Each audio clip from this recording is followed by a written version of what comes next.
Hello प्यारे बच्चों, नमस्कार। मैं विकास कुमार दिशा आर्ट्स क्लासेस पर आपका स्वागत करते हैं। देखिए, आप लोग को पता है कि आज अपना लोग जो क्लास 12th का जो हाफ ईयरली एग्जाम हुआ है, उस हाफ ईयरली एग्जाम में जो जो क्वेश्चन पूछे गए हैं वह सभी क्वेश्चन का आज जो है अपना लोग को क्या करना है, आंसर की करना है। देखिए, आपको पता है कि आपका हाफ ईयरली एग्जाम हमको पता चला आप लोग का बहुत अच्छा गया है, बहुत बेटर गया है।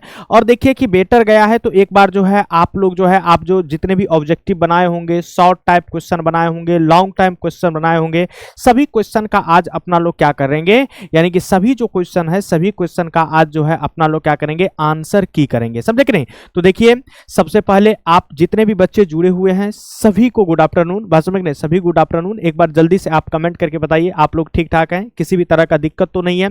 और देखिए, आपको पता होना चाहिए कि आज की क्लास में, देखिए आज की क्लास में आप लोग को यानी कि आपका जो 12th यानी कि बिहार बोर्ड का जो हाफ ईयरली एग्जाम हुआ था, हाफ ईयरली जो एग्जाम हुआ था कौन सी का, पॉलिटिकल साइंस का, आज जो है आज हम जो है उस पॉलिटिकल साइंस का आंसर की करवाने वाले हैं। बात समझ रहे हैं? आंसर की करवाने वाले हैं। तो एक बार जल्दी से आप जो है क्लास को क्या कीजिए, लाइक कर दीजिए।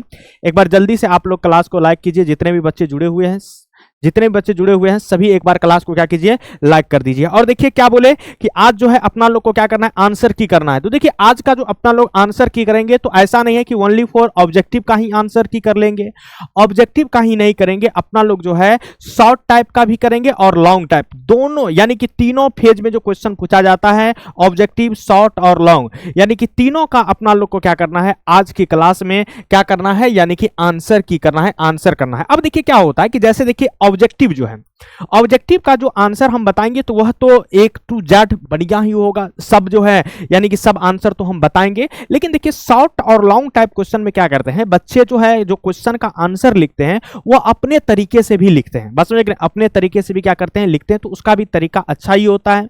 बस समझ गए? तो यहां पर देखिए कि हम जो है हम भी आपको आंसर देंगे, लेकिन आप भी उसी से रिलेटेड आंसर दिए होंगे, ये हम क्या करते हैं, आशा करते हैं और विश्वास रखते हैं आप लोग पर। समझे कि नहीं? तो चलिए तो एक बार जल्दी से कमेंट करके बताइए आप लोग ठीक ठाक हैं। और एक बार जल्दी से आप जो है, यदि आप आंसर की पहले ऑब्जेक्टिव करने के लिए तैयार हैं तो एक बार जल्दी से इस इमोजी को भेजिए।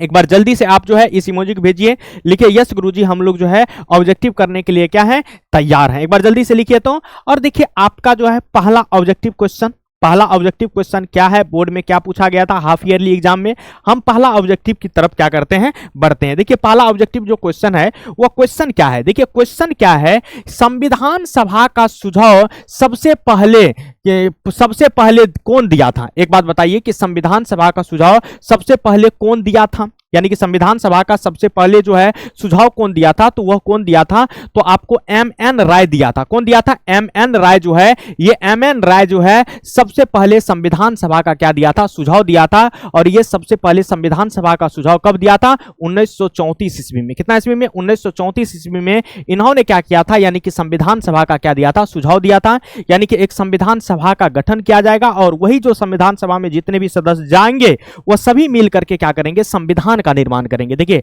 संविधान सभा में जितने भी सदस्य चुन करके जाएंगे, जितने भी क्या करेंगे, सदस्य चुन करके जाएंगे, वह सभी के सभी कौन सी का निर्माण करेंगे, संविधान का निर्माण करेंगे। सभी के सभी कौन सी का निर्माण करेंगे, संविधान का निर्माण करेंगे। ये बात सबसे पहले किसने कहा था और ये संविधान सभा का सुझाव किसने दिया था, तो इसका नाम है एम.एन. राय, जिसका ऑप्शन आपको क्या हो जाएगा, ए हो जाएगा। जिसका ऑप्शन आपको क्या हो जाएगा, ए हो जाएगा। इस बात को ध्यान में रखिए। चलिए अगला क्वेश्चन की तरफ बढ़ते हैं। अब देखिए अगला क्वेश्चन देखिए क्या है, अगला क्वेश्चन देखिए क्या है कि निम्न में से किस अधिनियम को भारतीय संविधान का रूपरेखा माना जाता है, यानी कि इनमें से कौन सा अधिनियम है जिसको भारतीय संविधान का रूपरेखा माना जाता है। आपको एक बात पता होगा कि अपना भारत पर जो है, अपना भारत को उपनिवेश बना करके कौन रखा था, अपना भारत पर किसका कब्जा था, तो अपना भारत पर कब्जा किसका था, इंग्लैंड का था। आपको पता है कि अपना भारत पर किसका कब्जा था, इंग्लैंड का था, ब्रिटिशर का जो है, ब्रिटिश का क्या था, अपना भारत पर क्या था, कब्जा था, अपना भारत को क्या किया था, उपनिवेश बना के रखा था। तो अब देखिए अपना भारत के शासन शासन प्रशासन को चलाने के लिए वह समय समय पर अधिनियम लाते थे, एक्ट लाते थे। कौन सी लाते थे? एक्ट लाते थे। तो देखिए क्या बोले कि किस अधिनियम के तहत भारतीय संविधान का रूपरेखा माना जाता है, तो वह अधिनियम है भारत सरकार अधिनियम 1935 को। भारत सरकार अधिनियम 1935 जो है वह भारतीय संविधान का रूपरेखा क्या किया जाता है, माना जाता है। इस चीज को ध्यान में रखना है, रूपरेखा क्या किया जाता है, माना जाता है, इस चीज को याद रखिए। तो इसका ऑप्शन आपको क्या हो जाएगा? बी हो जाएगा। चलिए अगला क्वेश्चन की तरफ बढ़ते हैं। देखिए क्वेश्चन क्या है, संविधान की प्रस्तावना, संविधान की प्रस्तावना भारत को किस रूप में घोषित करता है? आपको पता है कि ये जो संविधान की प्रस्तावना है, इस संविधान की प्रस्तावना यानी कि संविधान की प्रस्तावना भारत को किस रूप से घोषित करता है, तो वह घोषित करता है संप्रभु, समाजवादी, धर्मनिरपेक्ष, लोकतांत्रिक, गणराज्य। इसको क्या करता है, यानी कि घोषित करता है। इस चीज को ध्यान में रखिए। भारत के संविधान की जो प्रस्तावना है, वह भारत के संविधान की प्रस्तावना भारत को किस रूप में घोषित करता है, तो संप्रभु, समाजवादी, धर्मनिरपेक्ष, लोकतांत्रिक और गणराज्य के रूप में यह क्या करता है, भारत को घोषित करता है। इस बात को ध्यान में रखिए। इसका ऑप्शन आपको क्या हो जाएगा? सी हो जाएगा। चलिए आगे देखते हैं। क्वेश्चन क्या कह रहा है कि देखिए किस देश के संविधान का भारतीय संविधान पर सबसे ज्यादा प्रभाव है? एक बात आपको ध्यान में रखना है। हम देखिए कि ये सब जितने भी क्वेश्चन है, सभी क्वेश्चन को आपको एक एक क्वेश्चन यदि आपको ऑब्जेक्टिव करवा रहे थे, जहां पर 321 जो ऑब्जेक्टिव करवाए थे 11th के फर्स्ट बुक का, उससे देखिए कि सभी क्वेश्चन उसी बुक से पूछा गया और जितना करवाए हैं सभी क्वेश्चन वहीं से पूछा गया है। तो देखिए यहां पर क्वेश्चन क्या है कि किस देश के यानी कि संविधान का, भारतीय संविधान का सबसे ज्यादा जो है प्रभाव है। अब देखिए आपको पता है कि भारत पर किसका कब्जा था, भारत को उपनिवेश बना करके कौन रखा था, तो आपको पता होगा इंग्लैंड बना के रखा था। कौन बना के रखा था? इंग्लैंड, यानी कि ब्रिटेन बना करके रखा हुआ था। तो ऑटोमेटिक है भारतीय संविधान पे सबसे ज्यादा प्रभाव किस देश का देखने को मिलता है, तो वह ब्रिटेन। कहां का? ब्रिटेन। इस चीज को याद रखिए, यानी कि इसका ऑप्शन आपको क्या हो जाएगा? बी हो जाएगा। चलिए आगे देखते हैं क्या है, यानी कि निम्न में से कौन भारतीय संविधान सभा का सदस्य नहीं है? निम्न में से, इसमें जितने भी आपको दिख रहा होगा ऑप्शन में से, कराए निम्न में से कौन भारतीय संविधान सभा का सदस्य नहीं है? तो आपको पता है भारतीय संविधान सभा का सदस्य बी आर अम्बेडकर थे, राजेंद्र प्रसाद जी थे, मौलाना आजाद जी भी थे और महात्मा गांधी नहीं थे। कौन नहीं था? महात्मा गांधी जी नहीं थे संविधान सभा के सदस्य। कौन नहीं थे? महात्मा गांधी जो है संविधान सभा के सदस्य नहीं थे। इस को याद रखिए। चलिए अगला क्वेश्चन की तरफ बढ़ते हैं। अगला क्वेश्चन देखिए क्या है, भारतीय संविधान में राज्य के नीति निर्देशक तत्व, यानी कि आपको पता है कि राज्य के नीति निर्देशक तत्व या राज्य के नीति निर्देशक सिद्धांत किस देश से लिया गया? आपको पता है कि इसी को अपना लोग शॉर्ट फॉर्म में क्या बोलते हैं? डीपीएसपी। क्या बोलते हैं इसको? डीपीएसपी। आपको पता है राज्य के नीति निर्देशक तत्व के बारे में चर्चा हमारे संविधान के भाग कितना में है? 4 में है। आपको पता है कि हमारे संविधान के भाग कितना में है? 4 में है।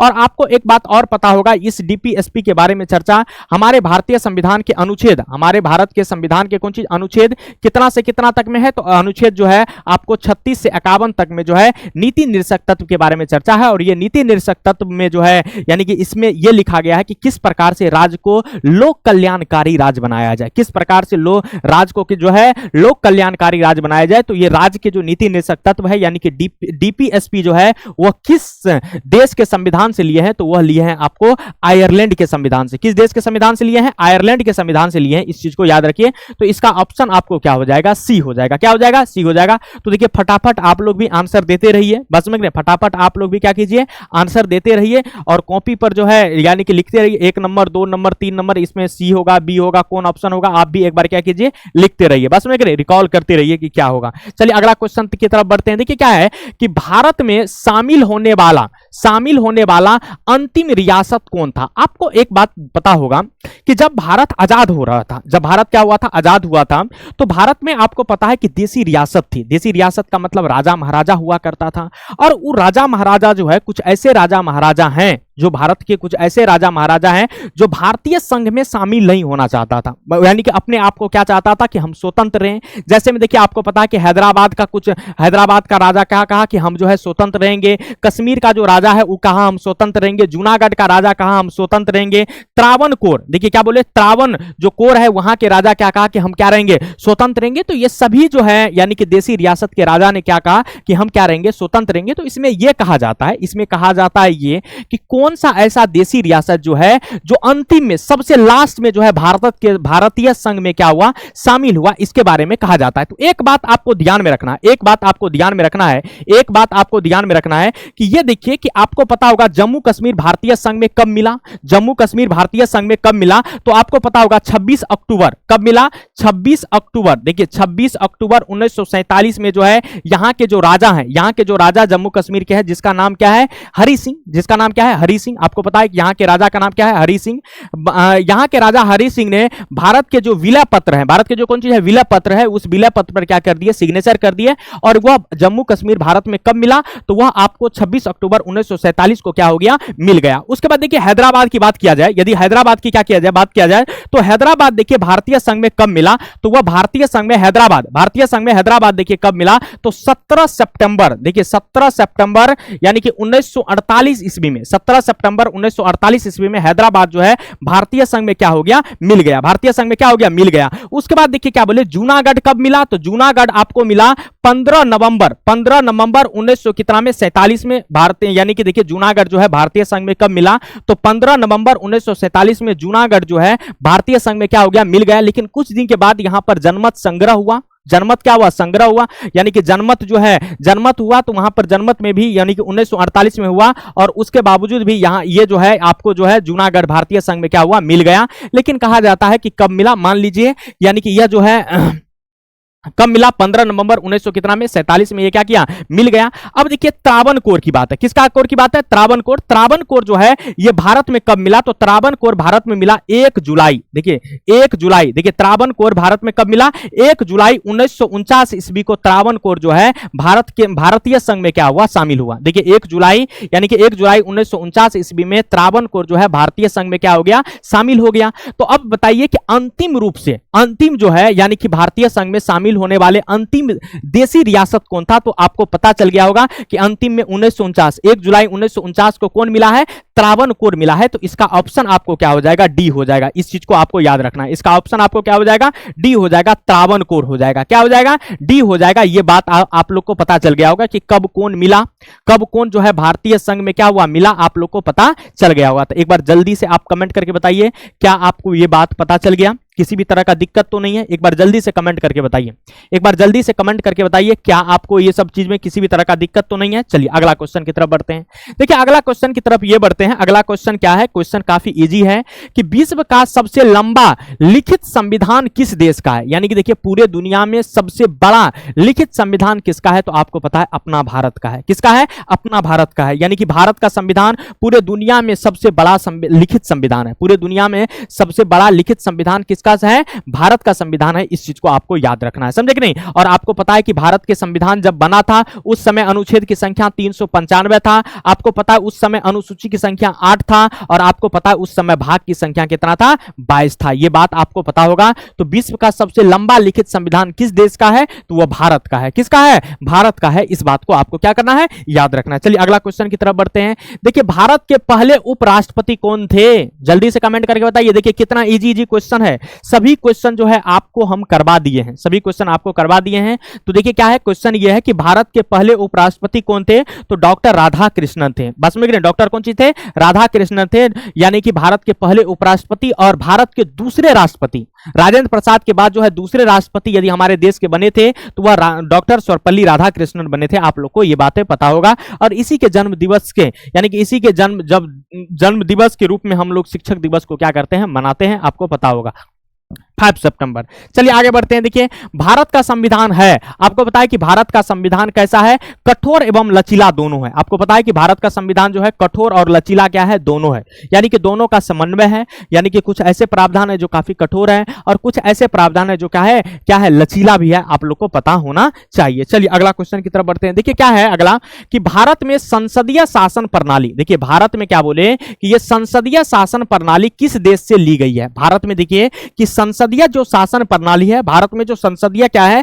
शासन प्रणाली है, ये किस देश से ली गई है? तो आप लोग को पता होना चाहिए, ये जो है ब्रिटेन से लिया गया है। किससे लिया गया है? कौन देश से लिया गया है? ब्रिटेन से लिया गया है। इस चीज को याद रखिए। चलिए आगे देखते हैं क्या है।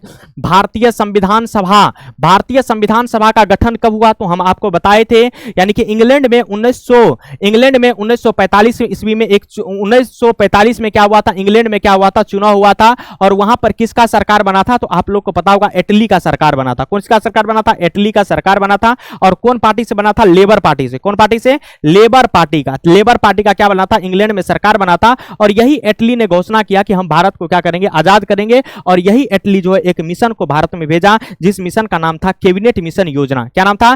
कैबिनेट मिशन योजना। कैबिनेट क्या नाम था? मिशन योजना। मिशन योजना जो है ये भारत को क्या किया? भेजा। और इस मिशन कैबिनेट मिशन योजना के तहत क्या कहा कि भारत जो सरकार, यानी कि भारत के जो नेता हैं, वह मिल करके संविधान सभा क्या कीजिए? बनाइए, और संविधान सभा का गठन कीजिए, और जो है संविधान बनाइए, और हम अब जो है हम आपके देश को क्या करने वाले हैं? आजाद करने वाले हैं। तो संविधान सभा का गठन कब हुआ? तो 1946 में हुआ। कब हुआ गठन? 1946 में। इस चीज को याद रखिए। कब हुआ गठन? 1946 में। इस बात को याद रखिए। इसका ऑप्शन आपको क्या हो जाएगा? बी हो जाएगा। चलिए आगे देखते हैं क्या है कि देखिए कि वर्तमान में भारतीय नागरिकों को कितने मौलिक अधिकार प्राप्त है? वर्तमान में जो है, यानी कि भारतीय नागरिक को कितने मौलिक अधिकार प्राप्त है? तो आपको पता है 6 मौलिक अधिकार प्राप्त है। कितने हैं? 6 मौलिक अधिकार। आपको पता है कि पहले जो है 7 मौलिक अधिकार था, लेकिन देखिए आपको पता है कि संपत्ति का अधिकार भी पहले मौलिक अधिकार था, लेकिन इस संपत्ति के अधिकार को हटा दिया गया है। इस संपत्ति के अधिकार को मौलिक अधिकार से हटा दिया गया था 44वां संविधान संशोधन 1978 के तहत। 1978 के तहत इसको हटा करके आपको पता है कि भारतीय संविधान के, यानी कि अनुच्छेद 300 के क में इसको रख दिया गया है। 300 के कितना में रख दिया गया है? क में रख दिया गया है। इस चीज को याद रखिए। अभी संपत्ति के अधिकार जो है मौलिक अधिकार नहीं है, इसीलिए वर्तमान में नागरिकों को कितने मौलिक अधिकार प्राप्त है? तो 6 गो मौलिक अधिकार प्राप्त है। इस बात को आपको क्या रखना है? याद रखना है। चलिए अगला क्वेश्चन की तरफ बढ़ते हैं। अगला देखिए क्या बोले कि मौलिक अधिकार यानी कि न्याय है, इसका क्या अर्थ है? देखिए मौलिक अधिकार जो है, आपको पता होगा कि ये जो मौलिक अधिकार है ये आपको अमेरिका के संविधान से लिया गया है। ये अमेरिका के संविधान से लिया गया है, और इसके बारे में चर्चा आपको पता है कि हमारे संविधान के भाग कितना में है? 3 में है। भाग कितना में है? 3 में। और मौलिक अधिकार के बारे में चर्चा आपको पता है कि भारतीय संविधान के अनुच्छेद कितना से है? 12 से लेकर के कितना तक में? 35 तक में आपको जो है मौलिक अधिकार के बारे में चर्चा है। और ये जो मौलिक अधिकार है ये 6 प्रकार का होता है। कितने प्रकार का होता है? 6 प्रकार के। और देखिए कि ये मौलिक अधिकार, ये जो मौलिक अधिकार है ये नागरिकों को प्राप्त है। भारत के किसको प्राप्त है? नागरिकों को प्राप्त है। और एक बात और इसमें याद रखना है कि इसमें जितने भी मौलिक अधिकार नागरिक को प्राप्त है, सब जो है, सब अधिकार जो है सरकार को क्या करना चाहिए? देना चाहिए। क्या करना चाहिए? देना चाहिए। और यदि नहीं देती है तो न्यायालय उसे लागू करवाता है। मौलिक अधिकार को कौन लागू कराता है? न्यायालय लागू करवाता है। इस चीज को आपको ध्यान में रखिए। कौन लागू करवाता है? न्यायालय लागू करवाता है। इस चीज को याद रखिए। बस में कौन लागू करवाता है? न्यायालय। आप लोग को पता होगा। चलिए अगला क्वेश्चन की तरफ बढ़ते हैं। देखिए शिक्षा का अधिकार से संबंधित अनुच्छेद है। देखिए शिक्षा से अधिकार से संबंधित अनुच्छेद जो है, आपको यहां पर देखिए, यहां पर जो जितने भी ऑप्शन है इसमें से 21 का क्या हो जाएगा? एक क हो जाएगा। 21 का ऑप्शन एक देखिए क्या होगा? क होगा। आपको पता है कि शिक्षा के अधिकार संबंधित अनुच्छेद कौन है? यानी कि अनुच्छेद 31 का कितना? क है। आपको पता है कि 86वां संविधान संशोधन 2000 कितना में हुआ था? 2 में। और उसके तहत जो है शिक्षा के अधिकार जो है इसको क्या किया गया था? जोड़ा गया था, और इसको मौलिक अधिकार के अंतर्गत रखा गया है। यानी कि अनुच्छेद 21 के किताब में क में रखा गया। 21 के किताब में क में। और इसमें यह बात कहा गया कि 6 वर्ष से 14 वर्ष तक के बच्चे को फ्री में एजुकेशन दिया जाएगा। 6 वर्ष से 14 वर्ष तक के बच्चे को फ्री में एजुकेशन क्या किया जाएगा? दिया जाएगा। इस चीज को याद रखिए। चलिए अगला क्वेश्चन देखिए क्या है।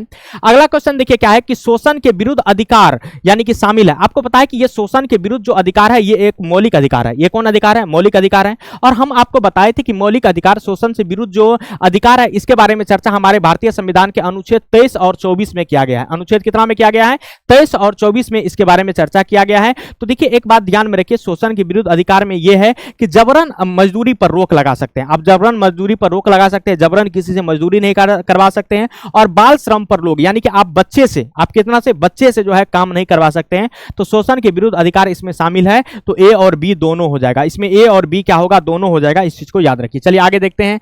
मौलिक कर्तव्य बाध्यकारी है। देखिए आपको पता है कि ये जो मौलिक कर्तव्य है ना, ये मौलिक कर्तव्य को हमारे भारतीय संविधान में 42वां संविधान संशोधन 1976 के तहत क्या किया गया है? जोड़ा गया है। और मौलिक कर्तव्य की संख्या अभी वर्तमान में कितना है? 11 है। शुरू में कितना था? 10 था। और अभी मौलिक कर्तव्य जो है वर्तमान में मौलिक कर्तव्य की संख्या कितना है? 11 है। और मौलिक कर्तव्य जो है यह किसके लिए है? तो ये नागरिक के लिए है। किसके लिए है? नागरिक के लिए। बस समझ रहे हैं, नागरिक को जो है यानी कि नागरिक के लिए ये क्या है? मौलिक कर्तव्य है। इस चीज को आपको क्या करना है? याद रखना है। समझ रहे हैं? तो मौलिक कर्तव्य बाध्यकारी है किसके लिए? नागरिकों के लिए। किसके लिए? नागरिकों के लिए। उसको झंडा का सम्मान करना चाहिए, संविधान का सम्मान करना चाहिए। ये सब क्या है? मौलिक कर्तव्य के अंतर्गत आएगा। इसका ऑप्शन क्या हो जाएगा? बी हो जाएगा। चलिए आगे देखते हैं क्या है।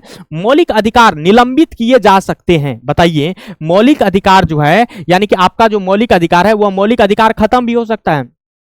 आपका मौलिक अधिकार क्या हो सकता है? खत्म हो सकता है। ऐसा नहीं है कि मौलिक अधिकार कभी खत्म नहीं होगा। जब देश में आपातकाल लगेगा, जब देश में क्या लगेगा? आपातकाल लगेगा, तो आपातकाल के दौरान आपका मौलिक अधिकार क्या होगा? खत्म हो जाएगा। आपका मौलिक अधिकार क्या हो जाएगा? खत्म हो जाएगा। तो इस चीज को ध्यान में रखिए। तो मौलिक अधिकार निलंबित किए जा सकते हैं किसके दौरान? राष्ट्रीय आपातकाल के दौरान मौलिक अधिकार आपका क्या हो सकता है? खत्म हो जाएगा। इस चीज को याद रखिए। चलिए अगला क्वेश्चन की तरफ बढ़ते हैं। देखिए, संपत्ति के अधिकार को किस संविधान संशोधन अधिनियम द्वारा मौलिक अधिकार की सूची से हटाया गया? आपको पता है कि संपत्ति का अधिकार पहले मौलिक अधिकार था, लेकिन देखिए किस संविधान संशोधन अधिनियम के द्वारा मौलिक अधिकार को इस सूची से कौन सी किया गया? हटाया गया। तो आपको पता होगा 44वां संविधान संशोधन 1978 में हुआ था। 1900 कितना में हुआ था? 78 में। और इसी के तहत जो है संपत्ति के अधिकार को मौलिक अधिकार से हटा दिया गया और इसको अनुच्छेद कितना में रख दिया गया है? अनुच्छेद 300 के क में रख दिया गया है। 300 के कितना में रख दिया गया है? क में रख दिया गया है। इस चीज को आपको क्या रखना है? याद रखना है। चलिए अगला क्वेश्चन की तरफ बढ़ते हैं। अगला देखिए, नवंबर 1949 को का क्या महत्व है? देखिए, आपको पता है कि 26 नवंबर 1949 को अपना देश के संविधान को अपनाया गया था। कौन सी किया गया था? अपनाया गया था। इस चीज को याद रखिए। संविधान का क्या किया गया था? अपनाए थे, अपना लोग अंगीकार किए थे, अंगीकृत किए थे। इस चीज को याद रखिए। नवंबर 1949 का क्या महत्व है? तो संविधान को अपनाया गया था। इस चीज को याद रखिए। और आपको पता है कि 26 नवंबर को संविधान दिवस के रूप में भी अपना लोग क्या करते हैं? मनाते हैं। चलिए अगला क्वेश्चन की तरफ बढ़ते हैं। राज्य के नीति निर्देशक सिद्धांत का क्या उद्देश्य है? देखिए, राज्य का जो नीति निर्देशक सिद्धांत है इसका उद्देश्य क्या है? इसका उद्देश्य यह है लोक कल्याणकारी राज्य की स्थापना करना। लोक कल्याणकारी राज्य की कौन सी करना? स्थापना करना। डीपीएसपी का क्या सिद्धांत, उसका क्या उद्देश्य है? तो उसका उद्देश्य यह है कि लोक कल्याणकारी राज्य का क्या करना? निर्माण करना। यही उनका क्या है? उद्देश्य है। समझे कि नहीं? और देखिए, यदि इसमें जो भी चीजें लिखा गया है आप इसको लेकर के न्यायालय नहीं जा सकते हैं। आप इसको लेकर के कहां नहीं जा सकते? न्यायालय नहीं जा सकते। इस चीज को याद रखिए। चलिए अगला क्वेश्चन की तरफ बढ़ते हैं। अगला देखिए क्या है? राज्य के नीति निर्देशक तत्व संविधान के किस भाग में वर्णित है? आपको पता है कि डीपीएसपी जो है वह संविधान के किस भाग में इसके बारे में वर्णन किया गया है? वर्णित है। तो यह बात आपको पता होगा कि यह भाग कितना में है? 4 में इसके बारे में क्या है? वर्णन है। कि भाग कितना में है? 4 में इसके बारे में वर्णित किया गया है, यानी कि इसके बारे में चर्चा है। इस चीज को आपको क्या रखना है? याद रखना है। चलिए अगला क्वेश्चन देखिए क्या है? समान नागरिक संहिता। देखिए, समान नागरिक संहिता का उल्लेख संविधान के किस अनुच्छेद में है? तो अनुच्छेद आपको 44 में है। कितना में है? अनुच्छेद कितना में है? 44 में है। इस चीज को याद रखिए। चलिए अगला क्वेश्चन की तरफ बढ़ते हैं। देखिए क्या बोले कि भारत जो है राष्ट्र का संवैधानिक प्रमुख कौन होता है? देखिए, भारत जो राष्ट्र है यानी कि भारत देश का संविधान के अनुसार सबसे प्रमुख कौन है? सबसे पहला आदमी कौन है? तो वह राष्ट्रपति है। वो कौन है? राष्ट्रपति है। इस चीज को याद रखिए। वो कौन है? राष्ट्रपति है। इस चीज को आपको क्या करना है? याद रखना है। चलिए आगे देखते हैं क्या है कि भारत में वास्तविक कार्यपालिका। देखिए, भारत में वास्तविक कार्यपालिका जो है कौन सी है? कार्यपालिका शक्ति निहित किसमें है? बताइए एक बार जल्दी से, एक बार कमेंट करके बताइए कि भारत में वास्तविक कार्यपालिका कौन सी है? कार्यपालिका जो है इसका शक्ति किसमें निहित है? वास्तविक रियल में किसमें है? तो वह रियल में आपको पता होना चाहिए, वह प्रधानमंत्री के पास है। चलिए अगला क्वेश्चन देखते हैं क्या है? भारतीय सशस्त्र बलों का सर्वोच्च सेनापति कौन होता है? देखिए क्या बोले? भारतीय सशस्त्र बलों का सर्वोच्च जो सेनापति होता है, यानी कि आपको चाहे थल सेना हो, स्थल सेना हो, या आपको थल सेना हो यानी कि या स्थल सेना, यानी कि कोई भी सेना हो, तीनों सेना हो, कौन सी सेना हो? तीनों सेना, उसका सेनापति कौन होता है? उसका मेन मालिक कौन होता है? तो वह आपको पता होना चाहिए, राष्ट्रपति होता है। कौन होता है? राष्ट्रपति होता है। इस चीज को याद रखिए। चलिए आगे देखते हैं। उपराष्ट्रपति पदेन सभापति होते हैं। बताइए, उपराष्ट्रपति जो होता है वह पदेन सभापति होता है। किसका होता है? तो आप लोग को पता होगा, राज्यसभा का होता है। किसका होता है? राज्यसभा का होता है। इसी राज्यसभा को उच्च सदन भी कहा जाता है। इसी राज्यसभा को उच्च सदन कहा जाता है, द्वितीय सदन भी कहा जाता है, और इसको अस्थायी सदन भी कहा जाता है। आपको पता है इसको कौन सदन कहा जाता है? अस्थायी सदन भी कहा जाता है। इस चीज को याद रखिए। चलिए अगला क्वेश्चन देखते हैं क्या है?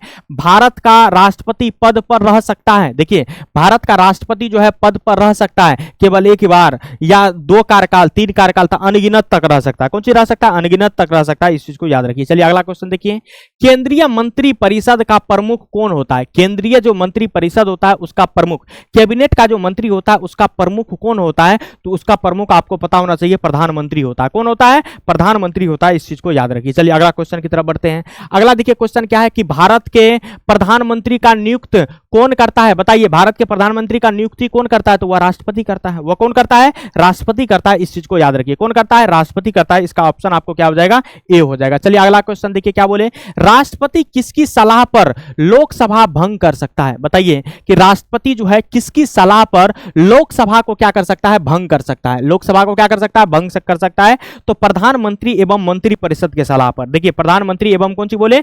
मंत्री जो परिषद है इसके सलाह पर जो है राष्ट्रपति लोकसभा को क्या कर सकता है? भंग कर सकता है। इस चीज को याद रखना है। समझे कि नहीं? इसका ऑप्शन आपको क्या हो जाएगा? डी हो जाएगा। क्या हो जाएगा? डी हो जाएगा। एक बार जल्दी से कमेंट करके बताइए, इसका ऑप्शन क्या हो जाएगा? डी हो जाएगा। चलिए अगला क्वेश्चन की तरफ बढ़ते हैं। देखिए केंद्रीय सरकार के प्रति अविश्वास प्रस्ताव यानी कि अविश्वास जो है प्रस्ताव किस सदन में प्रस्तुत किया जाता है? देखिए केंद्रीय सरकार की बात चल रही है, यानी कि केंद्र सरकार की बात चल रही है, तो उसके प्रति जो अविश्वास प्रस्ताव किस सदन में दिया जाएगा, किस सदन में प्रस्तुत किया जाएगा? तो आपको पता होना चाहिए लोकसभा में प्रस्तुत किया जाएगा। कहां पे किया जाएगा? लोकसभा में किया जाएगा। इस चीज को याद रखिए। चलिए आगे देखते हैं, राष्ट्रपति का चुनाव कौन संपन्न कराता है? राष्ट्रपति का चुनाव कौन संपन्न कराता है? तो आपको पता होना चाहिए वह करवाता है निर्वाचन आयोग करवाता है। कौन करवाता है? निर्वाचन आयोग करवाता है। इस चीज को याद रखिए। चलिए आगे देखते हैं क्या है, भारतीय संसद में शामिल है। आपको पता होना चाहिए भारतीय संसद। आपको यदि क्वेश्चन पूछा जाएगा कि संसद कितने प्रकार के होते हैं, तो वह संसद आपको पता होना चाहिए 2 होता है, एक उच्च सदन और एक निम्न सदन। एक उच्च सदन, एक जो है उच्च सदन, एक निम्न सदन। लेकिन यहां पर कह रहा है कि भारतीय संसद में शामिल होता है तो वह लोकसभा, राज्यसभा और राष्ट्रपति शामिल होता है। क्या होता है? लोकसभा, राज्यसभा और क्या होता है? राष्ट्रपति शामिल होता है। इस चीज को याद रखिए। देखिए राज्यसभा के सदस्यों का कार्यकाल होता है, कितना बार क्वेश्चन करवाए हैं, कई बार क्वेश्चन करवाए हैं, कितना बार करवाए हैं आप लोग को तो पता ही होगा। समझे कि नहीं? तो राज्यसभा के सदस्यों का कार्यकाल कितना होता है? तो आप लोग को पता होना चाहिए 6 वर्ष होता है। कितना वर्ष होता है? 6 वर्ष होता है। इस चीज को याद रखिए। देखिए क्या है कि संसद के दोनों सदनों में संयुक्त अधिवेशन की अध्यक्षता कौन करता है? देखिए क्या बोले कि संसद के दोनों सदन की संयुक्त अधिवेशन बुलाता कौन है? तो संयुक्त अधिवेशन बुलाता है राष्ट्रपति। बुलाता कौन है? राष्ट्रपति। लेकिन उसका अध्यक्षता कौन करता है? तो आपको पता होना चाहिए अध्यक्षता करता है लोकसभा के अध्यक्ष। कौन करता है अध्यक्षता? लोकसभा के अध्यक्ष करता है। इस चीज को याद रखिए। देखिए धन विधेयक प्रस्तुत किया जाता है तो लोकसभा में किया जाता है। कौन सभा में किया जाता है? लोकसभा में किया जाता है। इस चीज को याद रखिए। चलिए अगला क्वेश्चन देखिए, कोई धन विधेयक है या नहीं, यह कौन तय करता है? तो यह लोकसभा के अध्यक्ष तय करता है। यानी कि कोई भी धन विधेयक, यानी कि कोई भी विधेयक धन विधेयक है कि नहीं, यह कौन तय करता है? तो आपको पता होना चाहिए लोकसभा के अध्यक्ष करता है। कौन करता है? लोकसभा के अध्यक्ष। एक बार जल्दी से कमेंट करके बताइए कौन करता है? लोकसभा के अध्यक्ष। चलिए अगला क्वेश्चन देखिए क्या है, भारतीय संसद में शून्यकाल की व्यवस्था किस देश से ली गई है? कहा जाता है कि भारतीय संसद में आपको पता है कि शून्यकाल होता है। कौन काल होता है? शून्यकाल।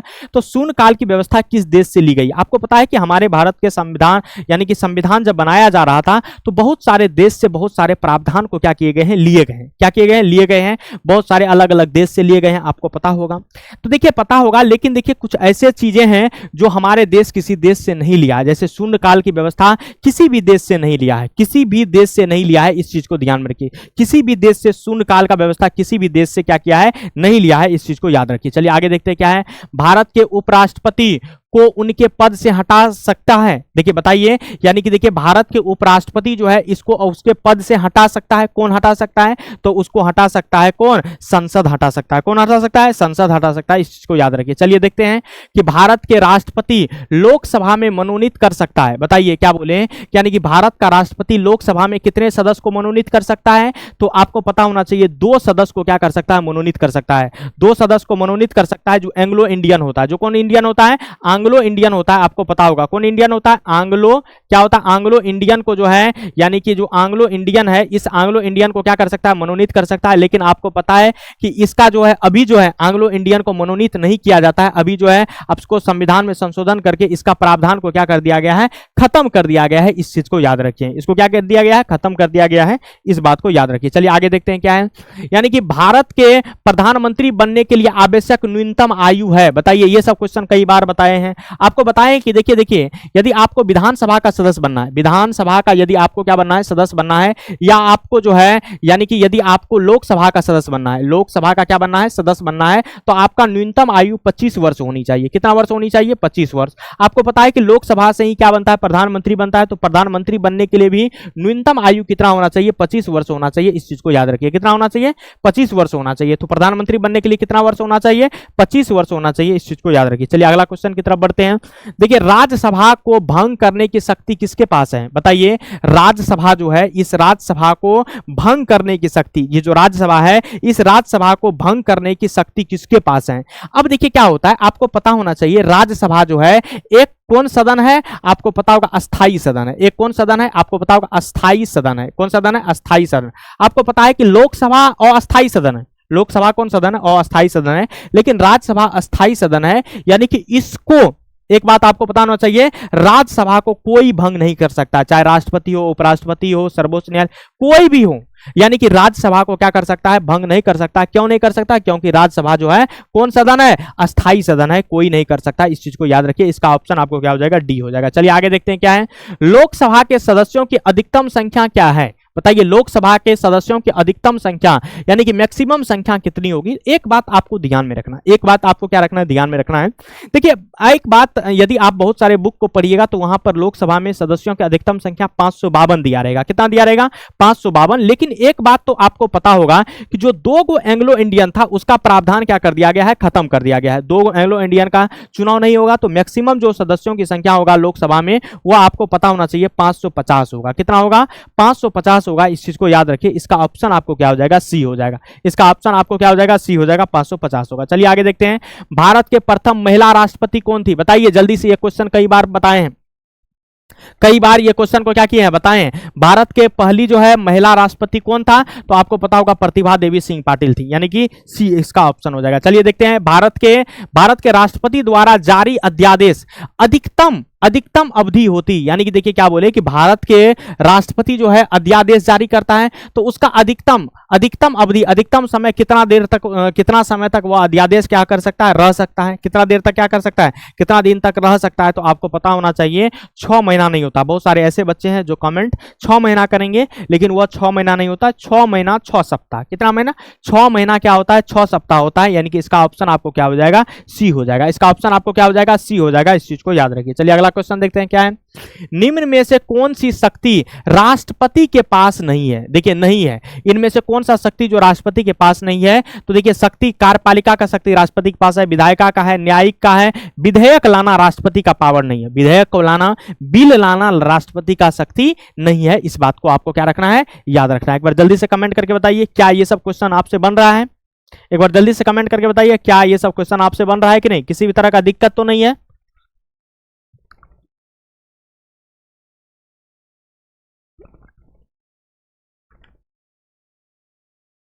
एक बार जल्दी से कमेंट करके बताइए। चलिए अगला क्वेश्चन की तरफ बढ़ते हैं। अगला देखिए क्या है। राष्ट्रपति एवं उपराष्ट्रपति दोनों की अनुपस्थिति में भारत का कार्यवाहक राष्ट्रपति कौन होता है, तो आपको पता होगा यदि उपराष्ट्रपति राष्ट्रपति नहीं है, यदि उपराष्ट्रपति नहीं है, आपको पता है आपको पता है कि यदि राष्ट्रपति चले जाता है, राष्ट्रपति यदि चले जाएगा, राष्ट्रपति यदि मान के चलिए त्याग पत्र देगा तो उसके जगह पे काम कौन करेगा, उपराष्ट्रपति। कौन करेगा, उपराष्ट्रपति करेगा। कौन करेगा, उपराष्ट्रपति। यदि उपराष्ट्रपति भी नहीं है तो उसके जगह पे काम कौन करेगा, भारत के मुख्य न्यायाधीश। कौन करेगा, सुप्रीम कोर्ट के मुख्य न्यायाधीश करेगा। इस चीज को याद रखना। कौन करेगा, यानी कि मुख्य न्यायाधीश करेगा। इस चीज को आपको क्या करना है, याद रखना है। भारत के कौन करेगा, मुख्य न्यायाधीश करेगा। यानी कि इसका ऑप्शन आपको क्या हो जाएगा, बी हो जाएगा। इसका ऑप्शन आपको क्या हो जाएगा, बी हो जाएगा। इस चीज को याद रखिए। चलिए आगे देखते हैं क्या है।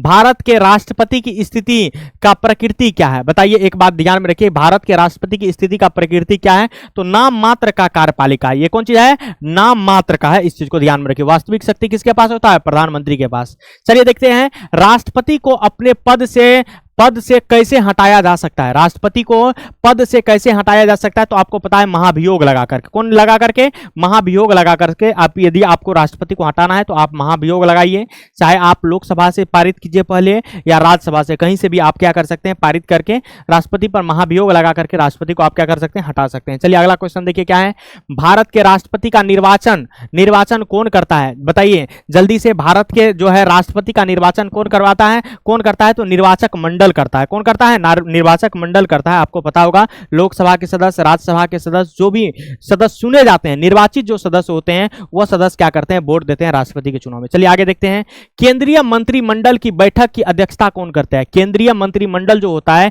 इसके बैठक की अध्यक्षता कौन करता है, तो इसके बैठक की अध्यक्षता आपको प्रधानमंत्री जी करते हैं। कौन करते हैं? प्रधानमंत्री जी करते हैं। इसका ऑप्शन आपको क्या हो जाएगा, बी हो जाएगा। चलिए अगला क्वेश्चन देखिए क्या है, लोकसभा के प्रथम अध्यक्ष कौन थे? कई बार क्वेश्चन बताएं, जेबी महाबलंकर थे। कौन थे? जेबी महाबलंकर थे, यानी कि इसका ऑप्शन आपको क्या हो जाएगा, ए हो जाएगा। चलिए अगला क्वेश्चन देखिए, राज्यसभा में राज्यों का प्रतिनिधित्व निर्भर करता है। देखिए राज्यसभा में राज्यों का जो प्रतिनिधि है वह निर्भर करता है जनसंख्या पर, निर्भर करता है। जिसका जनसंख्या जितना ज्यादा होगा उस राज्य से उतना ज्यादा राज्यसभा में क्या हो जाएगा, सदस्य जाएगा। जिसका जनसंख्या कम होगा उस राज्य से कम जो है सदस्य कहां जाएंगे, राज्यसभा में जाएंगे। इस चीज को याद रखिए। चलिए अगला क्वेश्चन देखिए क्या है, देखिए राज्यसभा के सदस्यों का चुनाव किस प्रणाली से होता है? राज्यसभा के सदस्यों के चुनाव का किस प्रणाली से होता है, तो अनुपातिक प्रतिनिधित्व प्रणाली से। कौन प्रणाली से होता है? अनुपातिक प्रतिनिधित्व प्रणाली से होता है। इस चीज को याद रखिए।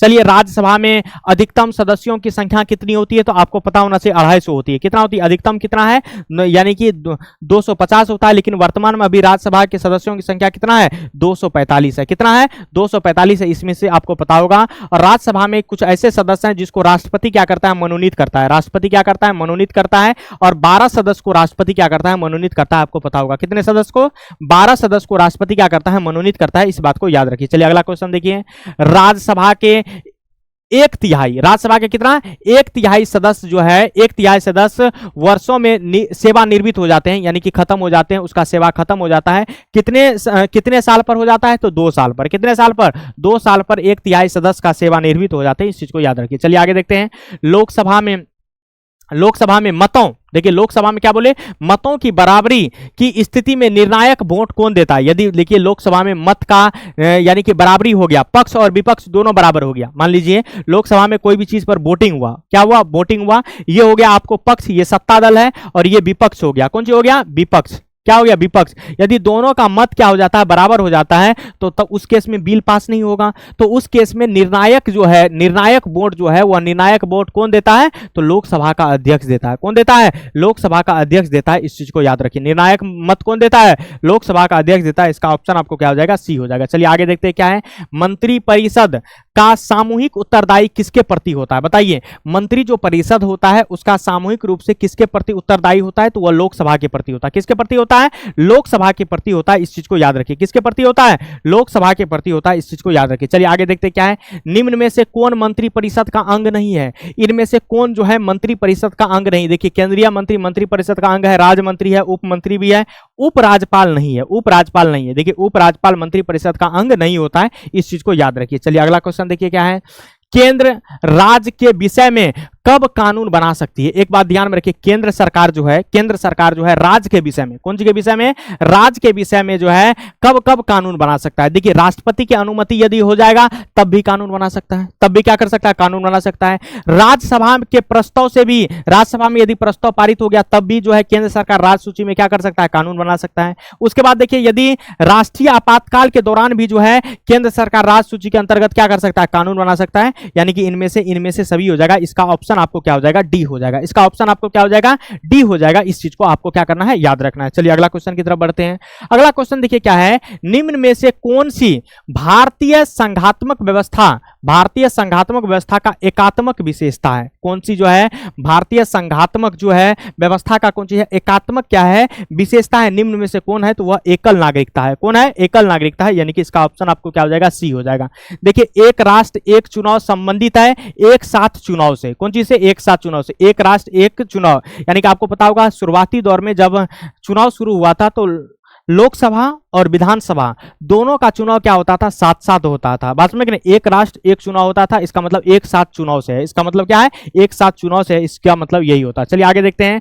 राज्य में राष्ट्रपति शासन, राज्य में राष्ट्रपति शासन लगाने की शक्ति संबंधित अनुच्छेद है। आपको पता है कि राज्य में राष्ट्रपति शासन कौन लगाता है, राष्ट्रपति लगाता है। अनुच्छेद कितना के तहत, तो आपको पता है अनुच्छेद कितना के तहत, 356 के तहत लगाता है। कितना के तहत, 356। अनुच्छेद 352 के तहत राष्ट्रीय आपातकाल लगाता है। कौन आपातकाल लगाता है, राष्ट्रीय आपातकाल। आपको पता है कौन आपातकाल लगाता है, राष्ट्रीय आपातकाल लगाता है। राष्ट्रीय क्या लगाता है, आपातकाल। अनुच्छेद जो है आपको पता है कि 360 के तहत वित्तीय आपातकाल लगाता है। कौन आपातकाल लगाता है, वित्तीय आपातकाल। कौन आपातकाल लगाता है, वित्तीय आपातकाल लगाता है। ये बात आप लोग को बढ़िया से क्या होगा, पता होगा। चलिए आगे देखते हैं।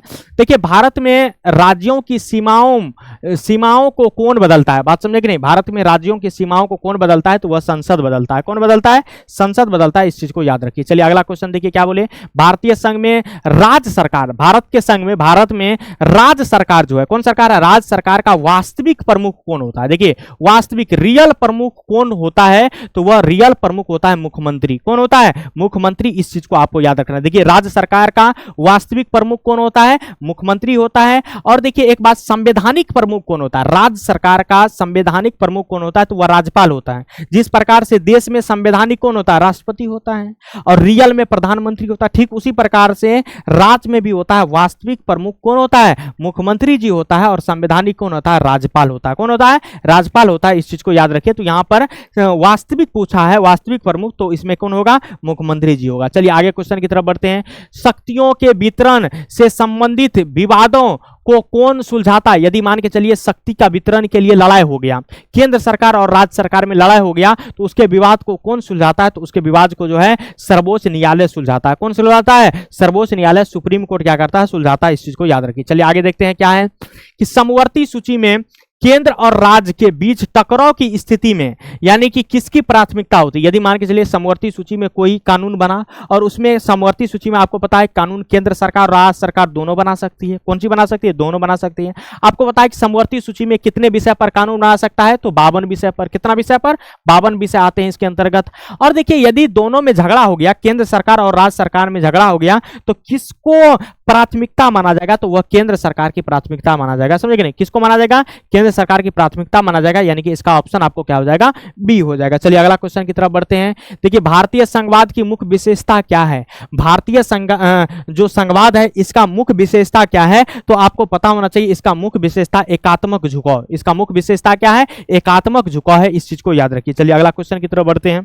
अगला क्वेश्चन देखिए क्या है, केंद्र शासित प्रदेश का मुख्य प्रशासक कौन होता है। केंद्र शासित जो प्रदेश होता है, उस केंद्र शासित प्रदेश का मुख्य प्रशासक कौन होता है, तो वह होता है उपराज्यपाल। कौन होता है, उपराज्यपाल, जिसको एलजी साहब कहते हैं, लेफ्टिनेंट गवर्नर। कौन कहते हैं, लेफ्टिनेंट गवर्नर, यानी कि उपराज्यपाल होता है। इस चीज को याद रखिए। कौन होता है, उपराज्यपाल होता है। इस बात को याद रखिए। चलिए अगला क्वेश्चन देखिए क्या बोले, सरकारिया आयोग संबंधित है। जल्दी से कमेंट करके बताइए। सरकारिया आयोग जो है वह संबंधित है, केंद्र और राज्य से संबंधित है। कौन चीज है, केंद्र और राज्य से संबंधित है। चलिए आगे देखते क्या है, राष्ट्रपति किसकी सलाह पर कार्य करता है। राष्ट्रपति किसके सलाह पर काम करता है, तो प्रधानमंत्री एवं मंत्री परिषद के सलाह पर। प्रधानमंत्री एवं क्या बोले, मंत्री जो परिषद है इसके सलाह पर क्या करता है, काम करता है। कौन, तो आपको पता होना चाहिए राष्ट्रपति काम करता है। कौन करता है, राष्ट्रपति। चलिए आगे देखते हैं क्या है क्वेश्चन देखिए क्या है कि भारत की संघीय व्यवस्था में अवशिष्ट अधिकार किसके पास है, यानी कि अवशिष्ट जो अधिकार है वह अवशिष्ट अधिकार किसके पास है, तो वह केंद्र के पास है। किसके पास है, केंद्र के पास है। इस चीज को याद रखिए। चलिए आगे देखते हैं क्या है,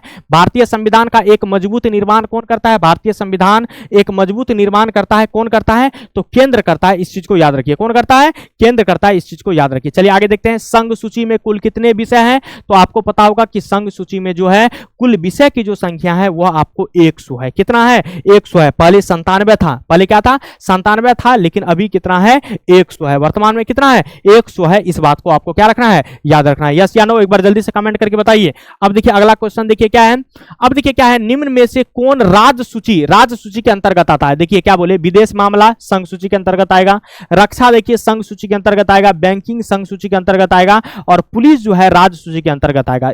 इसका ऑप्शन जो है डी, पुलिस जो है कौन सूची के अंतर्गत आएगा, राज्य सूची के अंतर्गत आएगा। इस चीज को याद रखिए। चलिए आगे देखते हैं, उस व्यवस्था को क्या कहते कहते हैं जिसमें केवल एक स्तर की सरकार होती है, उसको क्या कहते हैं? एकात्मक कहते हैं। उसको क्या बोलते हैं? कौन व्यवस्था कहते हैं? एकात्मक। जिसमें एक ही स्तर की सरकार होती है, तो केवल एक स्तर की सरकार, तो उसको क्या बोलते हैं? एकात्मक कहते हैं। इस चीज को याद रखिए। चलिए अगला क्वेश्चन देखते हैं क्या है। अगला क्वेश्चन देखिए क्या है। भारत में किस प्रकार का न्यायपालिका है? देखिए भारत में किस प्रकार का न्यायपालिका, एक बात आपको ध्यान में रखना, भारत में जो न्यायपालिका है वह संघीय न्यायपालिका भी है। कौन न्यायपालिका है? संघीय न्यायपालिका भी। ऐसा नहीं कि संघीय न्यायपालिका नहीं है, भारत में देखिए संघीय न्यायपालिका भी। भारत की न्यायपालिका कैसा है? संघीय भी है। लेकिन एक बात आपको ध्यान में रखना है कि यहां पर देखिए भारत की न्यायपालिका एकीकृत न्यायपालिका भी है। कैसा है? एकीकृत क्या है? न्यायपालिका है, आपको पता होना चाहिए। एकीकृत न्यायपालिका है। तो देखिए भारत का न्यायपालिका संघीय न्यायपालिका है और एकीकृत दोनों है। लेकिन इसमें दोनों में ऑप्शन है, यानी कि संघीय भी है और आपको एकीकृत है, तो दोनों में से जो बेस्ट आंसर होगा वह आपके एनसीईआरटी के अकॉर्डिंग एकीकृत न्यायपालिका होगा। कौन सी होगा?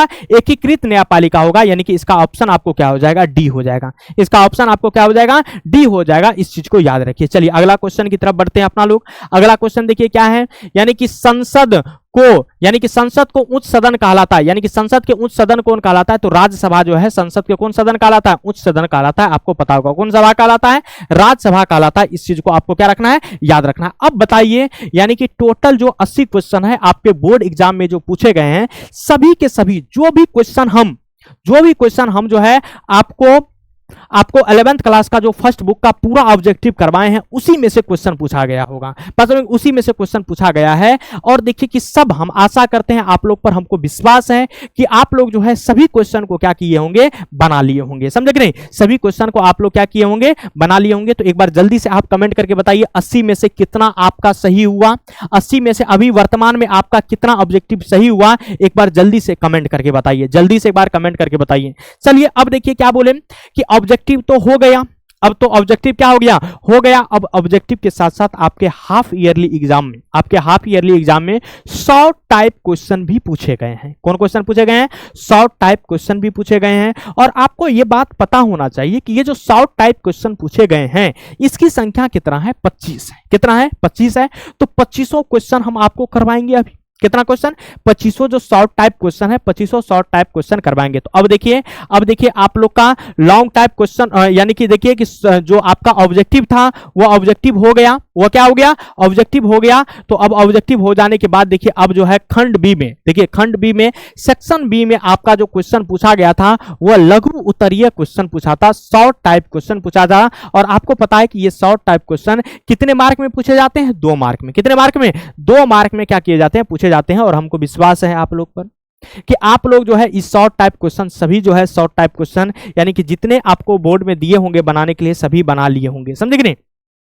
सभी क्या किए होंगे? बना लिए होंगे। वैसे देखिए हम जो है सभी क्वेश्चन 11th से था, और हम देखिए कि सभी क्वेश्चन का आपको क्वेश्चन आंसर एक बार 11th का जो है हम फर्स्ट बुक जो पढ़ाए थे उसका पूरा शॉर्ट 80 को क्वेश्चन करवाए थे। मैक्सिमम क्वेश्चन जो है उसी से है। मैक्सिमम क्वेश्चन क्या है? उसी से है। जो भी क्वेश्चन नहीं है, लेकिन सब हम क्वेश्चन आपको क्या किए थे? पढ़ाए थे। थोड़ा सा एक बार आप क्या कीजिए? देख लीजिए। चलिए अगला क्वेश्चन की तरफ बढ़ते हैं। देखिए पहला क्वेश्चन क्या है? संघवाद क्या है? देखिए कितना इजी क्वेश्चन है। संघवाद क्या है? यदि हम उसको, यानी कि जब वहां पर शॉर्ट टाइप क्वेश्चन कर रहे थे तो पहला क्वेश्चन यही था, संघवाद क्या है। तो देखिए एक बात ध्यान में रखिए कि संघवाद एक संस्थागत प्रणाली है।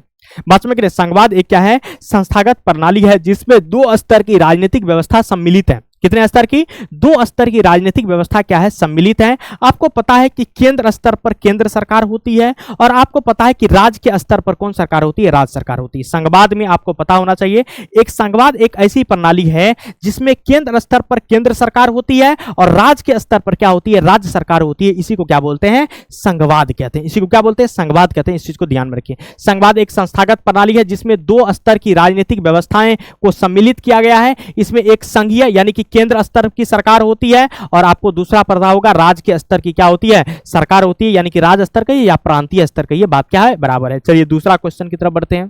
ठीक है, दूसरा क्वेश्चन क्या है? एकल नागरिकता से आप क्या समझते हैं? कितना क्वेश्चन इजी पूछा गया है। एकल नागरिकता से आप क्या समझते हैं? आपको पता है कि भारत में जो है एकल नागरिकता है, एकहरी नागरिकता है। कौन चीज है? एकहरी नागरिकता कहिए या एकल नागरिकता कहिए, बात क्या है? बराबर है। तो देखिए एकल नागरिकता का अर्थ होता है कि एक ही नागरिकता से, एक ही नागरिकता से केंद्र और राज्य दोनों का अधिकार प्राप्त हो। यानी कि देखिए क्या बोले, एकल नागरिकता का अर्थ होता है कि एक ही नागरिकता से केंद्र सरकार और राज्य सरकार दोनों का अधिकार यदि आपको प्राप्त हो जाता है तो उसी को क्या बोलते हैं, एकल नागरिकता कहते हैं। उसी को क्या बोलते हैं, एकल नागरिकता।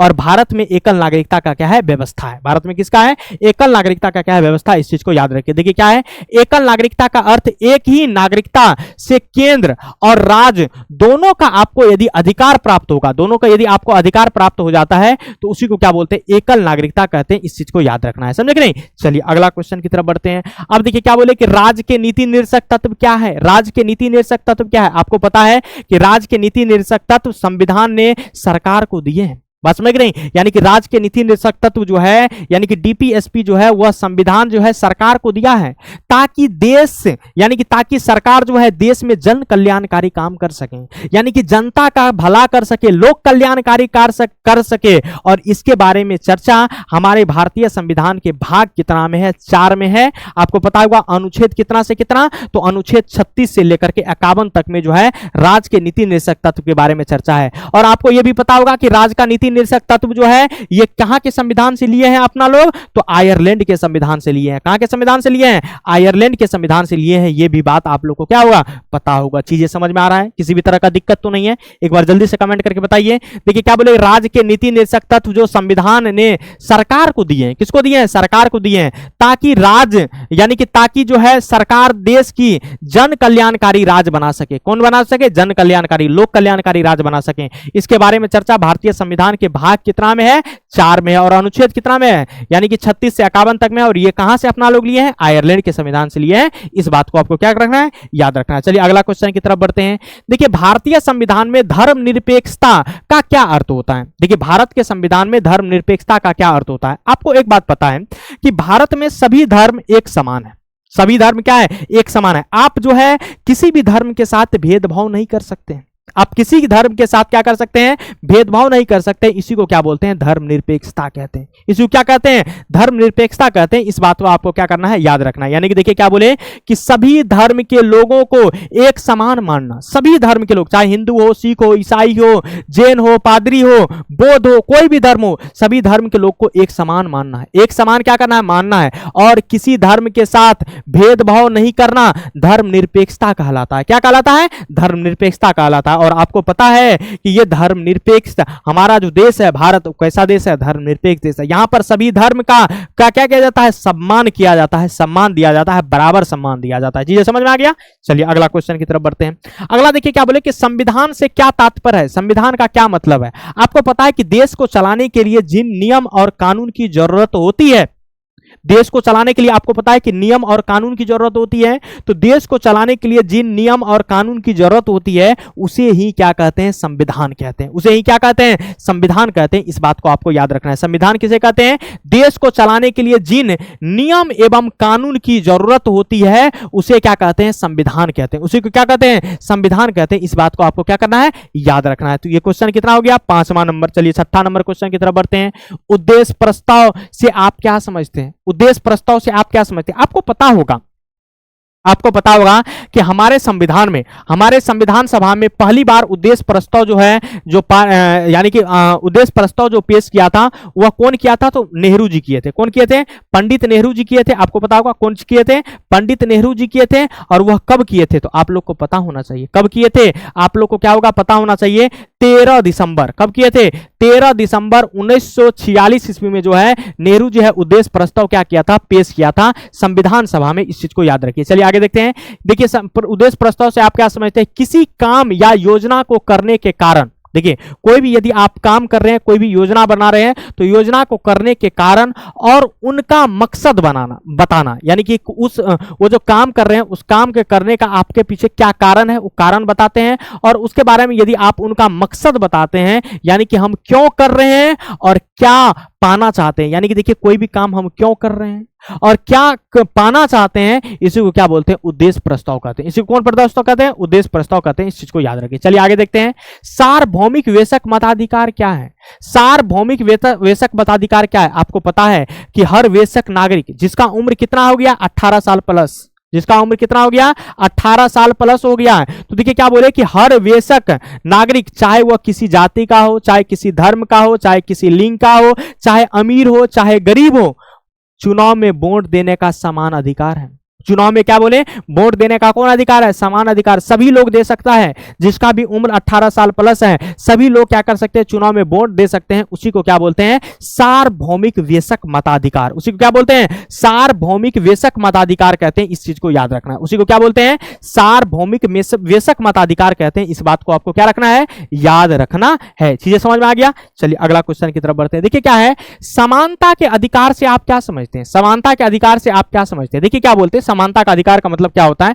समानता का अधिकार का मतलब है कि सभी नागरिक यानी कि जितने भी जनता है, कानून की नजर में बराबर है। बस में नहीं, समानता का मतलब यह है कि जितने भी नागरिक है, जितने भी जनता है, चाहे प्रधानमंत्री हो, चाहे राष्ट्रपति हो, अमीर हो, गरीब हो, हिंदू हो, मुसलमान हो, जादव हो, कोयरी हो, कोई भी जाति का हो, कोई भी धर्म के लोग का हो, बस में नहीं, सभी जो है, यानी कि आपको पता होना चाहिए सभी के लिए कानून क्या है, बराबर। सभी के लिए क्या है, कानून बराबर है। अब देखिए क्या बोले, यानी कि समानता का मतलब आप किसी भी को धर्म के आधार पर, किसी को भाषा के आधार पर, किसी को लिंग के आधार पर, किसी के जन्म स्थान के आधार पर आप भेदभाव नहीं कर सकते हैं। क्या कर सकते हैं, आप भेदभाव नहीं कर सकते हैं। इसी को क्या बोलते हैं, समानता का अधिकार कहते हैं। इस चीज को याद रखिए। चलिए अगला क्वेश्चन की तरफ बढ़ते हैं। देखिए स्वतंत्रता क्या है, स्वतंत्रता क्या है, आजादी। स्वतंत्रता का मतलब क्या, आजादी। देखिए स्वतंत्रता का अर्थ होता है बंधनों से मुक्त होना। कौन सी, बंधनों से क्या होना, मुक्त। आप लोगों को पता है कि अपना लोग किसके बंधन में थे, अंग्रेज के बंधन में। अंग्रेज जो जो कहता था वो करते थे। क्या करते थे, अंग्रेज जो जो कहता था वो क्या करते थे, करते थे। तो अब देखिए आपको पता है कि अंग्रेज अपना लोग को छोड़ के चले गया 15 अगस्त 1947 को, तो अपना लोग हो गए आजाद, अपना लोग हो गए कौन चीज, स्वतंत्र। तो उस दिन से कहते हैं कि 15 अगस्त स्वतंत्रता दिवस के रूप में क्या करते हैं, अपना लोग मनाते हैं। यानी कि देखिए क्या बोले कि स्वतंत्रता का अर्थ होता है बंधन से क्या होना, मुक्त होना, फ्री होना। कौन सी होना, फ्री होना। इसका अर्थ है कि जो चाहे वो करे, यानी कि जो चाहे वो करे, जो आपको चाहे वो कीजिए। किसी के आप जो है, किसी के बंधन में आप बंधे हुए नहीं है, जो मन है वो करिए आप, वो मन है जो कर रही है आपका, कोई दिक्कत नहीं है। स्वतंत्रता का अर्थ मानव को उसे काम करने का अधिकार क्या करता है, अधिकार है। बस में काम करने का कुछ अधिकार जो करने योग्य है। यानी कि देखिए क्या बोले कि स्वतंत्रता का अर्थ आदमी को काम करने का अधिकार देता है। काम करने का क्या देता है, अधिकार। जो मन में है वो करने का अधिकार देता है। जो करने योग्य वो आदमी है वो कर सकता है। इस चीज को आपको ध्यान में रखना है। इसी को क्या बोलते हैं, स्वतंत्रता कहते हैं। इसी को क्या बोलते हैं, स्वतंत्रता कहते हैं। इस चीज को याद रखिए। चलिए अगला क्वेश्चन की तरफ बढ़ते हैं।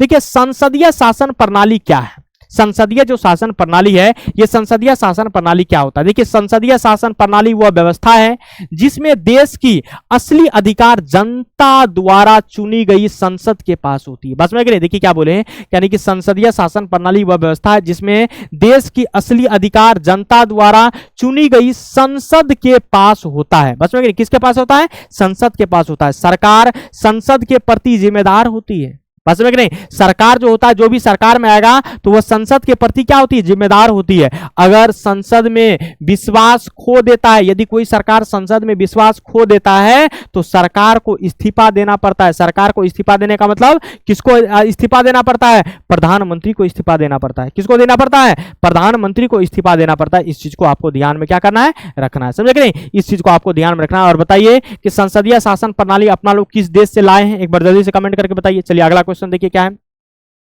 विधि का शासन। विधि का शासन से क्या तात्पर्य है, विधि का शासन का मतलब क्या होता है। देखिए क्या बोले कि स्वतंत्रता जब देश को चलने का काम कानून के अनुसार, कानून के क्या बोले, अनुसार होता है और कोई भी व्यक्ति कानून से ऊपर नहीं होता। देखिए क्या बोले कि स्वतंत्रता जब देश को चलने का काम कानून के अनुसार होता है, यानी कि स्वतंत्रता लोग को जो देता है देश, वह कौन सी के अनुसार देता है, कानून के अनुसार। कौन सी के अनुसार, कानून के अनुसार। और कोई भी व्यक्ति कानून से ऊपर नहीं है। कोई भी व्यक्ति क्या है, कानून से ऊपर नहीं है। ऐसा नहीं कहेगा कि हम कानून से ऊपर हैं, हम अपना बाहुबली है, ऐसा नहीं है। बस में नहीं, आप कानून से ऊपर नहीं है, आप हमेशा कानून के क्या है, नीचे हैं। कानून बना है उसको पालन आपको करना पड़ेगा, आपको कानून का पालन करना पड़ेगा। इस चीज को याद रखिए। उसे ही क्या बोलते हैं, विधि का शासन कहते हैं। उसे क्या चीज का शासन कहते हैं, विधि का शासन। यानी कि जो कानून बना है, जो लॉ बना है, उस लॉ को आपको लॉ के ऊपर नहीं है, कानून के ऊपर नहीं है।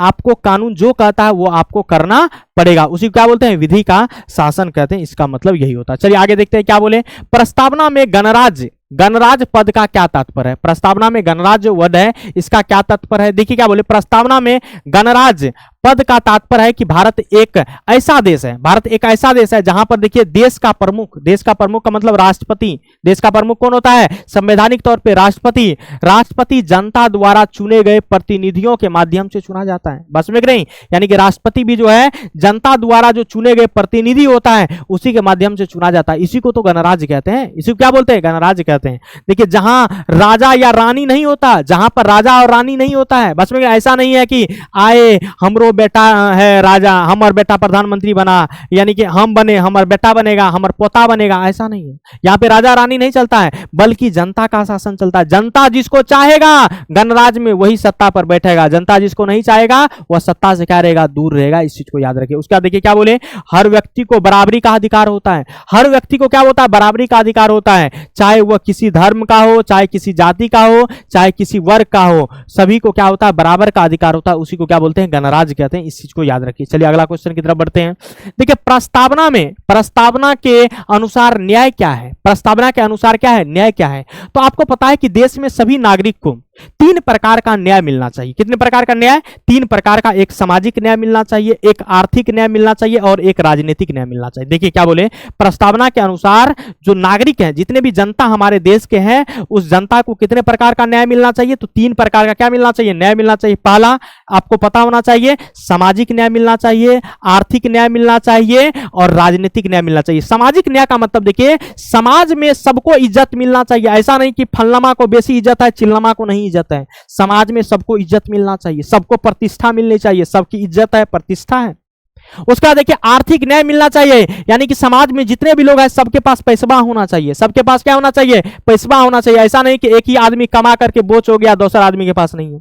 सबके पास क्या होना चाहिए? पैसा होना चाहिए। सभी को राजनीतिक न्याय मिलना चाहिए, यानी कि सभी राजनीतिक न्याय का मतलब सभी लोग वोट डाल सकते हैं। जिसका भी उम्र 18 साल प्लस हो जाएगा सभी वोट डाल सकते हैं।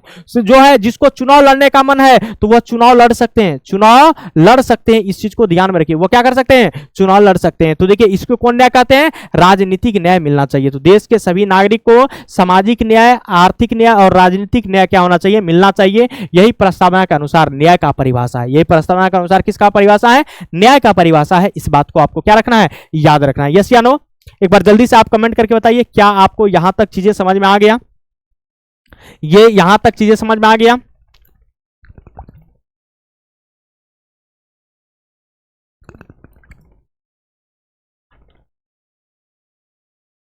एक बार जल्दी से आप जो है कमेंट करके बताइए, यहां तक चीजें समझ में आ गया? चलिए अगला क्वेश्चन देखिए क्या है। संविधान संशोधन से आप क्या समझते हैं?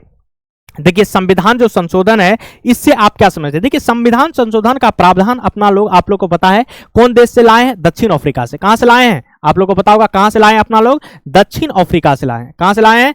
दक्षिण अफ्रीका से। संविधान संशोधन जो है कहां से लाए हैं? दक्षिण अफ्रीका से। जब संविधान में पढ़े, यानी कि जब संविधान में लिखे गए किसी नियम, प्रावधान में बदलाव, सुधार या नया प्रावधान जोड़ा जाता है तो उसे को क्या बोलते हैं? संविधान संशोधन। यदि मान के चलिए यदि संविधान में कोई चीज लिखा गया है तो उस लिखा हुआ चीज में यदि आपको नया चीज कोई ऐड करना है, नया चीज क्या करना है? ऐड करना है, या कोई भी चीज ऐसा है जिसको हटाना है, कोई भी चीज को क्या करना है? हटाना है, तो यही हटाने की प्रक्रिया और जोड़ने की प्रक्रिया को क्या बोलते हैं? संविधान संशोधन। इसी को क्या बोलते हैं? संविधान संशोधन। संविधान में लिखे गए कोई नियम, प्रावधान के बदलाव, यानी कि बदलना है आपको, या सुधार या नया प्रावधान को क्या करना है? जोड़ा जाता है, तो उसी को क्या बोलते हैं? संविधान संशोधन कहते हैं। और इसके बारे में चर्चा भारतीय संविधान के अनुच्छेद 368 में है। कितना में है? 368 के तहत जो है आप संविधान में क्या कर सकते हैं? संशोधन कर सकते हैं। इस चीज को ध्यान में रखें। लेकिन ध्यान में रखिए, यानी कि आप जो है संविधान के जो आधारभूत ढांचा है उस ढांचा में बदलाव नहीं कर सकते। संविधान में संशोधन कर सकते हैं, लेकिन आप जो सोचिएगा कि मूलभूत ढांचा के साथ हम संशोधन कर लेंगे, ये कभी संभव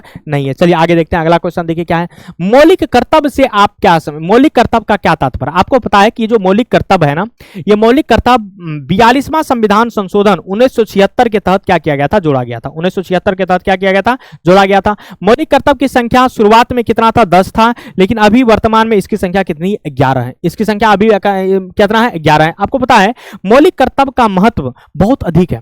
मौलिक कर्तव्य का महत्व जो है बहुत ज्यादा अधिक है, क्योंकि यह नागरिक को याद दिलाता है, यह नागरिक को क्या करता है? याद दिलाता है कि केवल अधिकार लेना जरूरी नहीं है। केवल ऐसा नहीं कि आपको मौलिक अधिकार दे रहा है सरकार, अधिकार लेना जरूरी है।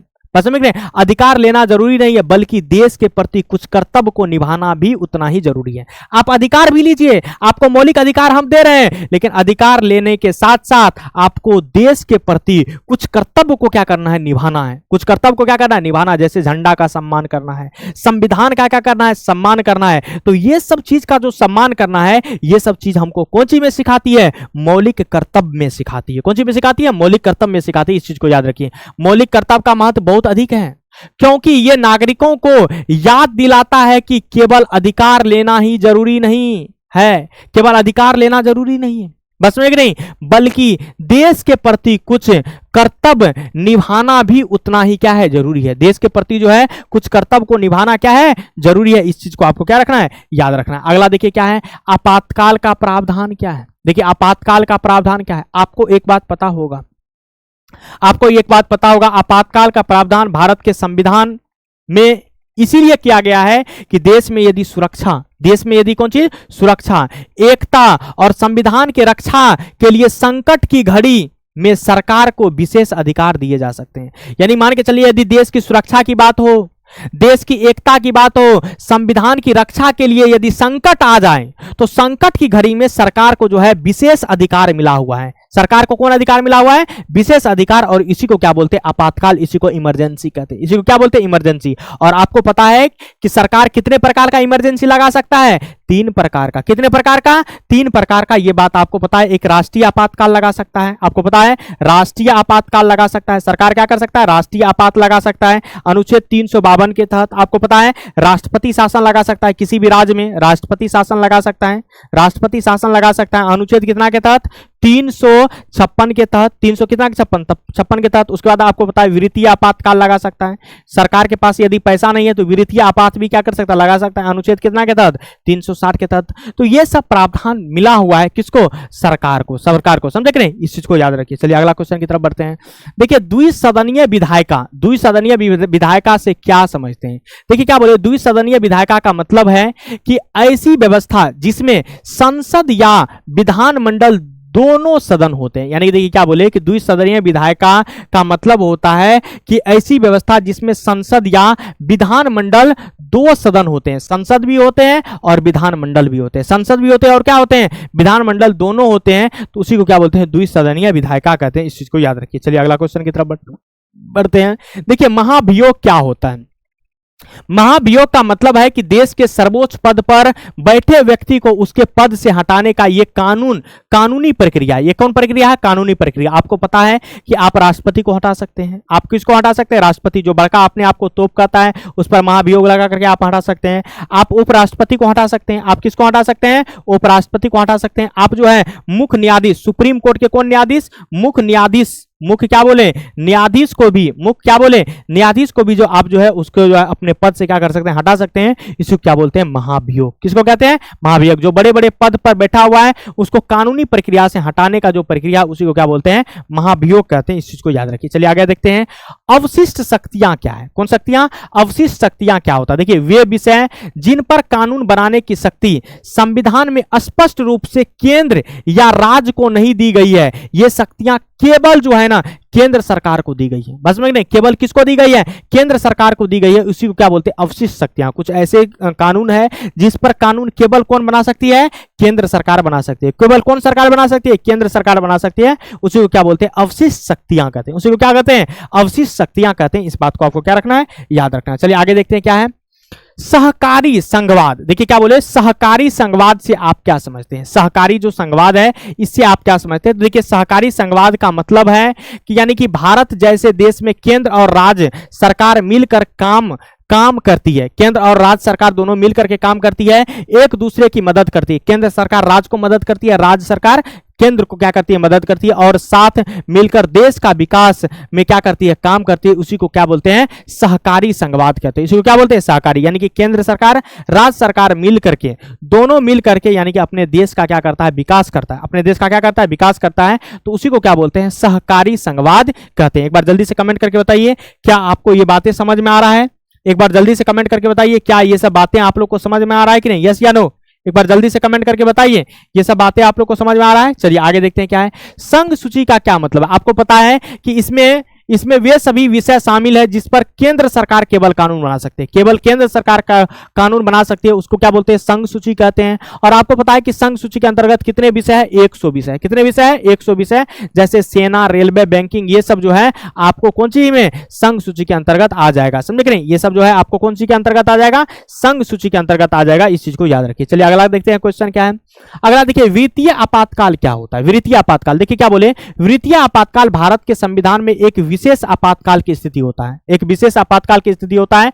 और हमारे भारतीय संविधान में इसके बारे में चर्चा अनुच्छेद 360 में किया गया है कि अनुच्छेद 360 के तहत आप वित्तीय आपातकाल लगा सकते हैं, जिसे आर्थिक संकट के समय लागू किया जाता है। यदि देश के पास पैसा नहीं है, देश के पास क्या नहीं है, पैसा नहीं है, आर्थिक संकट आ गया तो देश जो है वित्तीय आपातकाल क्या कर सकती है, लगा सकती है, राष्ट्रपति लगा सकती है। इस चीज को याद रखिए। चलिए अगला क्वेश्चन देखिए क्या बोले, अनुच्छेद 246 का क्या महत्व है। अनुच्छेद 246 जो है, इस 246 का क्या महत्व है। देखिए अनुच्छेद 246 संविधान का एक बहुत महत्वपूर्ण प्रावधान है, क्योंकि केंद्र और राज्य के बीच कानून बनने के अधिकार का विभाजन करती है। यानी कि इसमें अनुच्छेद 246 में यह लिखा गया है कि केंद्र सरकार कब कब कानून बनाएगा, कौन सा कानून बनाएगा, उसके पास कितनी अधिकार होना चाहिए, और राज्य सरकार के पास कितनी अधिकार होना चाहिए, इसके बारे में वो क्या करता है, विभाजन करता है। बस समझ नहीं, केंद्र सरकार के पास कौन कौन चीज होना चाहिए, कौन कौन चीज पर कानून बना सकता है, राज्य सरकार कौन कौन चीज पर कानून बना सकता है, तो इसके बारे में वो क्या करता है, विभाजन करता है। इस चीज को ध्यान में रखिए। अनुच्छेद कितना के तहत, 246 के तहत। देखिए अनुच्छेद 246 भारत के संविधान का एक बहुत ही महत्वपूर्ण प्रावधान है, क्योंकि यह केंद्र और राज्यों के बीच कानून बनाने के अधिकार का क्या करता है, विभाजन करता है। विभाजन करने का मतलब बंटवारा करता है। कौन सी करता है, बंटवारा। कौन सी करता है, बंटवारा करता है। इस चीज को ध्यान में रखिए, बंटवारा करता है। इस चीज को आपको क्या रखना है, याद रखना है। चलिए अगला क्वेश्चन की तरफ बढ़ते हैं। अगला देखिए क्या है क्वेश्चन, देखिए राष्ट्रपति शासन से आप क्या समझते हैं। आपको एक बात पता है कि राष्ट्रपति शासन अनुच्छेद 356 के तहत लगाया जाता है। अनुच्छेद कितना के तहत, 356 के तहत क्या किया जाता है, राष्ट्रपति शासन लगाया जाता है। देखिए राष्ट्रपति शासन लगाने का एक मुख्य फंडा है कि यदि कोई राज्य है, राज्य की सरकार काम नहीं कर रही है, संवैधानिक रूप से काम नहीं करती है, संविधान का यदि पालन नहीं करती है तो केंद्र सरकार वहां पर क्या करता है, राष्ट्रपति को बोल करके वहां पर राष्ट्रपति शासन क्या करती है, लगा देती है। और वहां पर सीधे काम कौन करती है, केंद्र सरकार करती है। इस चीज को याद रखिए, सीधे काम कौन करती है, केंद्र सरकार करती है। इस चीज को याद रखिए। तो देखिए जब किसी राज्य की सरकार काम नहीं कर पाती है या संविधान के नियमों का पालन नहीं करती है, संविधान का जो नियम है वह नियम का पालन नहीं करती है, तब केंद्र की सरकार सीधे उस पर राज्य का शासन करती है। यानी कि राज्य का शासन करती है, राज्य पर शासन करती है। राज्य का जो सरकार है उसको क्या करती है, खत्म कर देती है। क्या कर देती है, खत्म कर देती है। इस चीज को ध्यान में रखिए। वहां का जो विधानसभा है उसको क्या करती है, खत्म कर देती है। कौन, राष्ट्रपति करता है। और सीधे केंद्र सरकार उस पर क्या करता है, अपना यानी कि शासन चलाना शुरू कर देता है। समझे कि नहीं। चलिए अगला क्वेश्चन की तरफ बढ़ते हैं। 25 नंबर क्वेश्चन देखिए, ये लास्ट क्वेश्चन है। क्वेश्चन ये क्या है कि भारतीय संघीय व्यवस्था में अति केंद्रीयता का क्या अर्थ है। देखिए क्या बोले कि भारतीय संघीय व्यवस्था में अति केंद्रीयता का मतलब है कि केंद्र सरकार के पास बहुत ज्यादा शक्तियां होना। केंद्र सरकार के पास क्या है, बहुत ज्यादा शक्ति होता है। अति केंद्रीयता का मतलब देखिए केंद्र सरकार के पास आपको पता होना चाहिए बहुत ज्यादा क्या होती है, शक्ति होती है, जिसमें राज्यों की स्वतंत्रता और अधिकार कम होता है। राज्य के पास स्वतंत्रता, राज्य के पास क्या बोले, स्वतंत्रता। राज्य के पास कौन सी बोले, स्वतंत्रता। राज्य के पास क्या बोले कि स्वतंत्रता जो होती है, राज्य का स्वतंत्रता और अधिकार क्या होता है, कम होता है। इस चीज को आपको क्या रखना है, याद रखना है। इस बात को आपको क्या रखना है, याद रखना है। तो देखिए एक बार जल्दी से कमेंट करके बताइए, आपका जो 25 क्वेश्चन था शॉर्ट में, कितना क्वेश्चन, 25 क्वेश्चन जो था 25 का 25 आपका हो गया कि नहीं, किसी भी तरह का दिक्कत तो नहीं हुआ। एक बार जल्दी से आप कमेंट करके बताइए, क्या आपको 25 का 25 क्वेश्चन हो गया, किसी भी प्रकार का दिक्कत तो नहीं हुआ। एक बार जल्दी से कमेंट करके बताइए। तो अब देखिए कि यदि आपका शॉर्ट टाइप क्वेश्चन हो गया, यदि आपका क्या हो गया, शॉर्ट टाइप क्वेश्चन हो गया, तो अब देखिए आपको कौन सी करना है, लॉन्ग टाइप क्वेश्चन। कौन टाइप क्वेश्चन, लॉन्ग जो टाइप क्वेश्चन है। अब लॉन्ग टाइप क्वेश्चन की तरफ अपना लोग क्या करेंगे, बढ़ेंगे। देखिए कौन क्वेश्चन की तरफ बढ़ेंगे, लॉन्ग टाइप क्वेश्चन की तरफ बढ़ेंगे। दीर्घ उत्तरीय प्रश्न। कौन उत्तर है? दीर्घ उत्तरीय प्रश्न यानी कि लॉन्ग टाइप क्वेश्चन की तरफ क्या करेंगे? बढ़ेंगे। और आपको पता होगा कि इसमें आपको पता होना चाहिए कि प्रत्येक क्वेश्चन कितना मार्क में पूछा जाता है? 5 मार्क में। तो उस हिसाब से इसका क्या करना है? जवाब भी देना है। उस हिसाब से इसका क्या करना है? जवाब भी देना है। इस बात को आपको क्या करना है? याद रखना है। चीजें समझ में आ गया? तो आपको पता होगा कि आपके एग्जाम में टोटल कितना क्वेश्चन लॉन्ग टाइप में पूछा जाता है? तो 8 गो क्वेश्चन पूछा जाता है। उसमें से आपको जवाब कितना देना है? 4 गो का देना है। कितना देना है? 4 गो का। तो देख लीजिए लॉन्ग टाइप क्वेश्चन में क्या है। देखिए पहला क्वेश्चन क्या है? लोकसभा के गठन और उनके कार्यों का वर्णन करें।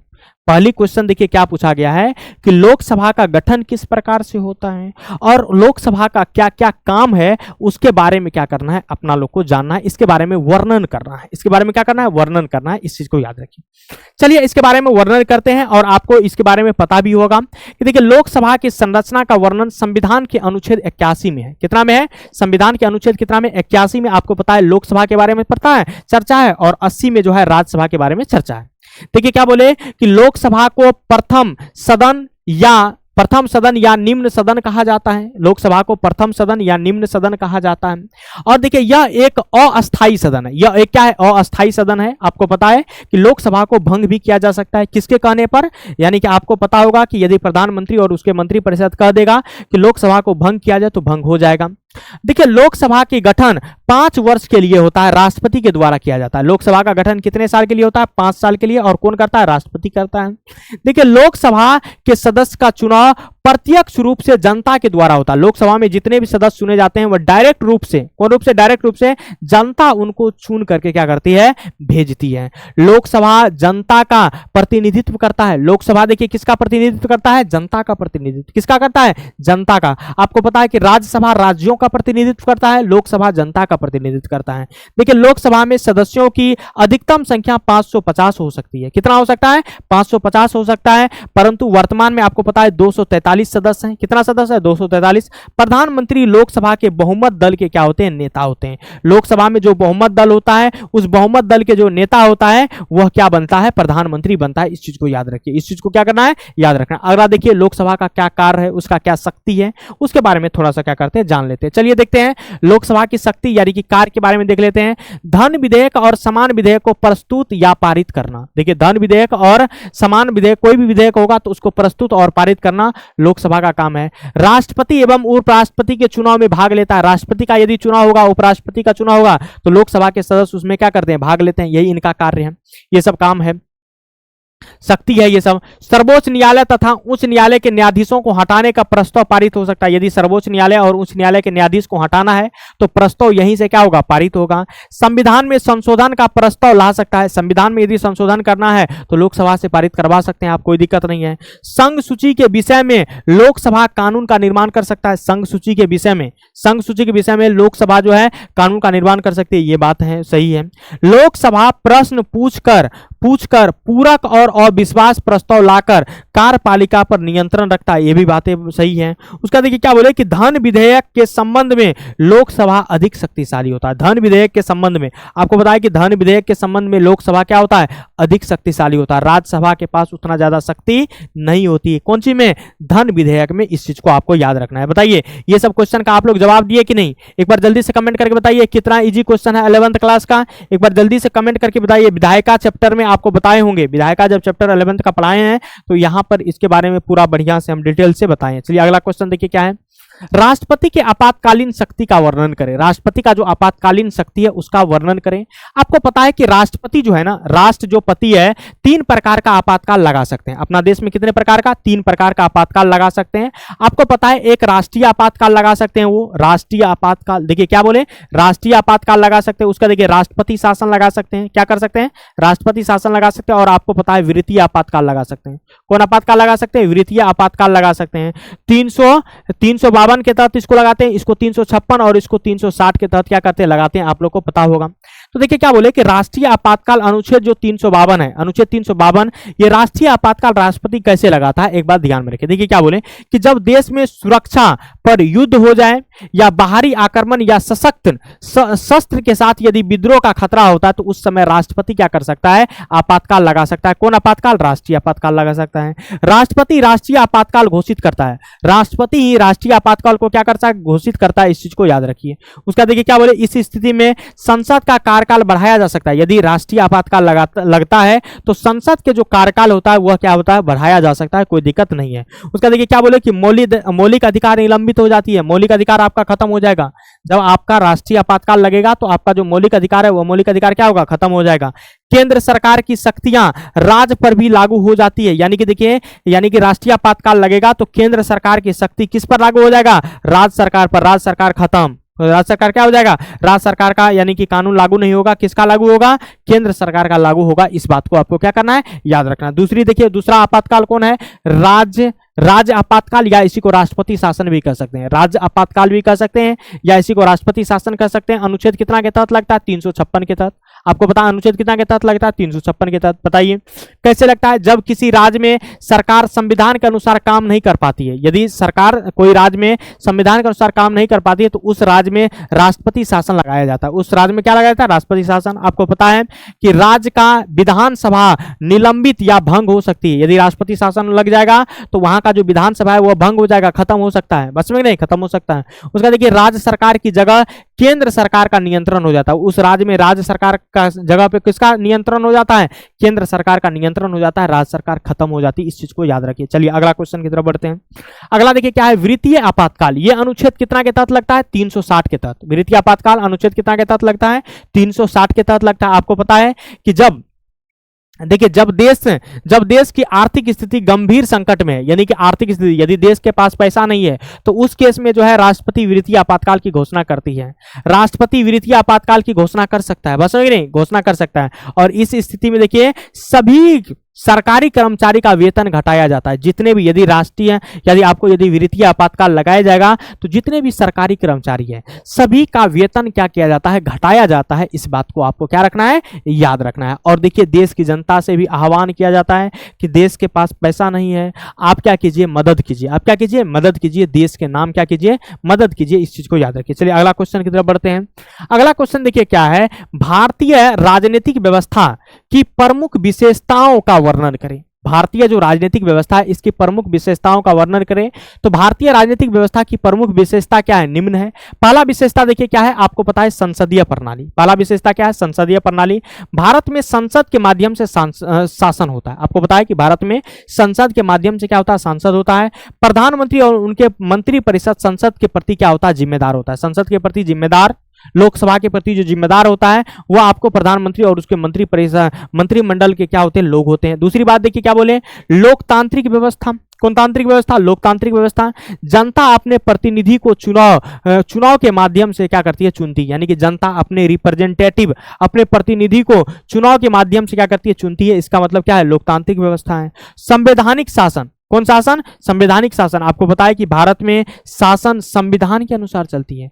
भारत में जो है शासन किसके अकॉर्डिंग चलता है, संविधान के अकॉर्डिंग चलता है। ऐसा नहीं है कि बिना संविधान के अकॉर्डिंग चलेगा। सब जो है शासन किसके अकॉर्डिंग चलता है, संविधान के अकॉर्डिंग चलता है। इस बात को आपको क्या करना है, याद रखना है। चलिए अगला क्वेश्चन की तरफ बढ़ते हैं। देखिए क्या बोले, एकता एवं संघीयता का मिश्रण। क्या बोले, एकता एवं संघीयता का मिश्रण। अगला विशेषता क्या है, एकता एवं संघीयता का क्या है, मिश्रण है। भारत में केंद्र और राज्य के बीच अधिकार बांटे गए। आपको पता है केंद्र सरकार का अधिकार अलग है, काम अलग है, राज्य का अधिकार क्या अलग है, बांटे गए हैं। कुछ विषय पर केवल केंद्र का नियंत्रण है, कुछ पर केवल राज्य का है और कुछ पर दोनों का है। आपको पता है कि यानी कि देखिए क्या बोले कि कुछ पर केवल केंद्र का अधिकार है, कुछ पर केवल राज्य का है, कुछ पर केंद्र और राज्य दोनों का है। आपको पता होना चाहिए। तो सबका शक्ति का भी क्या किया गया है, बंटवारा किया गया है। तो ये विशेषता है, ये क्या है, विशेषता है। चलिए देखिए आपको क्या है, बहुदलीय व्यवस्था। आपको पता है कि हमारे देश में बहुत सारे राजनीतिक दल हैं। यदि चुनाव होता है तो बहुत सारे पार्टी जो है खड़ा हो जाते हैं जनता के पास। जनता जनार्दन, अब की बार देखिएगा हम ही लोग को वोट दीजिएगा और हमको जिताइएगा और भेजिएगा। तो आपको पता है कि हमारे देश में बहुत सारे राजनीतिक दल हैं, यानी कि बहुदलीय व्यवस्था है। कौन दलीय व्यवस्था है? बहुदलीय व्यवस्था। इस चीज को याद रखना है। तो देखिए क्या बोले कि भारत में एक से अधिक राजनीतिक दल सक्रिय है। बात समझ रहे? एक से अधिक राजनीतिक दल सक्रिय है। ऐसा नहीं है कि चीन के द्वारा, चीन में खाली कम्युनिस्ट पार्टी है, भारत में बहुत सारे राजनीतिक दल, भतेड़ है, बस बहुत सारा है। और देखिए क्या बोले कि चुनाव में जनता कई पार्टियों को क्या करती है? चुनती है। जनता कई पार्टियों को चुनती है। आपको पता है कि जो जनता का मन होता है, जिस पार्टी को वोट देने का, उस पार्टी को वोट दे करके क्या करती है? चुनाव जिता देती है। इस बात को आपको क्या रखना है? याद रखना। चीजें समझ में आ गया? किसी भी प्रकार का दिक्कत तो नहीं है? एक बार जल्दी से कमेंट करके बताइए। तो ये क्वेश्चन हो गया, ये क्वेश्चन हो गया कि नहीं? यस या नो? एक बार जल्दी से कमेंट करके बताइए, एक बार जल्दी से कमेंट करके बताइए। ये सब क्वेश्चन हुआ, किसी भी तरह का दिक्कत तो नहीं है? चलिए अगला क्वेश्चन की तरफ बढ़ते हैं। अगला क्वेश्चन, अगला देखिए क्वेश्चन नहीं, इसी का देखिए विशेषता ही है। देखिए क्या है? नागरिक अधिकार एवं स्वतंत्रता। नागरिक अधिकार एवं क्या है? स्वतंत्रता है। तो देखिए क्या बोले कि संविधान सभी नागरिकों को मौलिक अधिकार देता है। आपको पता है कि संविधान जो है सभी नागरिकों को कौन अधिकार देता है? मौलिक अधिकार। कौन अधिकार देता है? मौलिक अधिकार। जैसे स्वतंत्रता का है, समानता का है, धर्म की स्वतंत्रता है, इस सब का अधिकार देता है। बहुत सारे अधिकार हमको देता है। उसका देखिए क्या बोले कि कानून का शासन, सभी नागरिक चाहे वे आम आदमी हो या नेता हो, वह सब कानून के अधीन है। कानून का शासन चलता है। यहाँ पर विधि का शासन चलता है। बस में कि नहीं? यहाँ पर किसका शासन चलता है? कानून का शासन है। ऐसा नहीं कि हम नेताजी हैं तो हम बहुत हैं, बहुत बड़का है। सबको कानून के अकॉर्डिंग क्या करना पड़ेगा? चलना पड़ेगा। इस बात को आपको क्या रखना है? याद रखना है। इस बात को आपको क्या करना है? याद रखना है। चलिए अगला क्वेश्चन की तरफ बढ़ते हैं। अगला देखिए, अगला क्वेश्चन देखिए क्या है? क्वेश्चन नंबर 29 देखिए क्या है? न्यायपालिका की प्रमुख, यानी कि न्यायपालिका की भूमिका का व्याख्या करें। न्यायपालिका का जो भूमिका है, इस न्यायपालिका के भूमिका का क्या करना है? व्याख्या करना है। आपको एक बात तो पता होगा, एक बात तो आपको बढ़िया से क्या होगा? पता होगा कि भारत के न्यायपालिका एकीकृत न्यायपालिका है और स्वतंत्र है। एकीकृत है और क्या है? स्वतंत्र है। आपको पता है यदि आपका मामला डिस्ट्रिक्ट कोर्ट में नहीं सुधरा तो आप चले जाइए कहां पर? आप चले जाइए हाई कोर्ट में। यदि हाई कोर्ट में आपको नहीं सुधरा तो आप कहां चले जाइए? सुप्रीम कोर्ट में। यानी कि देखिए एक बात आपको ध्यान में रखना है कि अपना देश का जो न्यायपालिका है वह एकीकृत है और एकीकृत के साथ साथ क्या है? स्वतंत्र भी है। और देखिए न्यायपालिका का संरचना आपको पता है कि सुप्रीम कोर्ट होता है, उच्च न्यायालय होता है। कौन सी न्यायालय होता है? उच्च न्यायालय होता है। और निचली अदालत होता है। वो जो डिस्ट्रिक्ट कोर्ट सब जो होता है वो कौन सी होता है? निचली अदालत होता है। ये जो है न्यायपालिका का क्या है? यानी कि संरचना है। इस बात को आपको क्या करना है? याद रखना है। चलिए आगे देखते हैं। न्यायपालिका का मुख्य काम क्या है? मुख्य काम, मुख्य कार्य। न्यायपालिका का मुख्य कार्य क्या है? तो आपको पता है कि न्यायपालिका का मुख्य कार्य है न्याय देना। कौन सी देना? न्याय देना। यदि किसी को मुंह कान फोड़ दिया है, किसी के साथ फ्रॉडबाजी कर दिया है, तो आप जाइए कोर्ट में केस कर दीजिए, न्यायालय में जाकर केस कर दीजिए, तो आपको न्याय मिलेगा। बस में कि नहीं? देर ही मिलेगा लेकिन न्याय मिलेगा। बस में कि नहीं? न्याय मिलेगा। ये न्यायपालिका का क्या है? मुख्य काम है। ये न्यायपालिका क्या है? मुख्य काम है। कौन सी करना? न्याय देना। कौन सी देना? न्याय देना। संविधान एवं अधिकारों की रक्षा करना। यानी कि देखिए सबको कहता है न्यायपालिका के संविधान के अकॉर्डिंग चलिए, नहीं चलिएगा तो फिर दिक्कत हो जाएगा।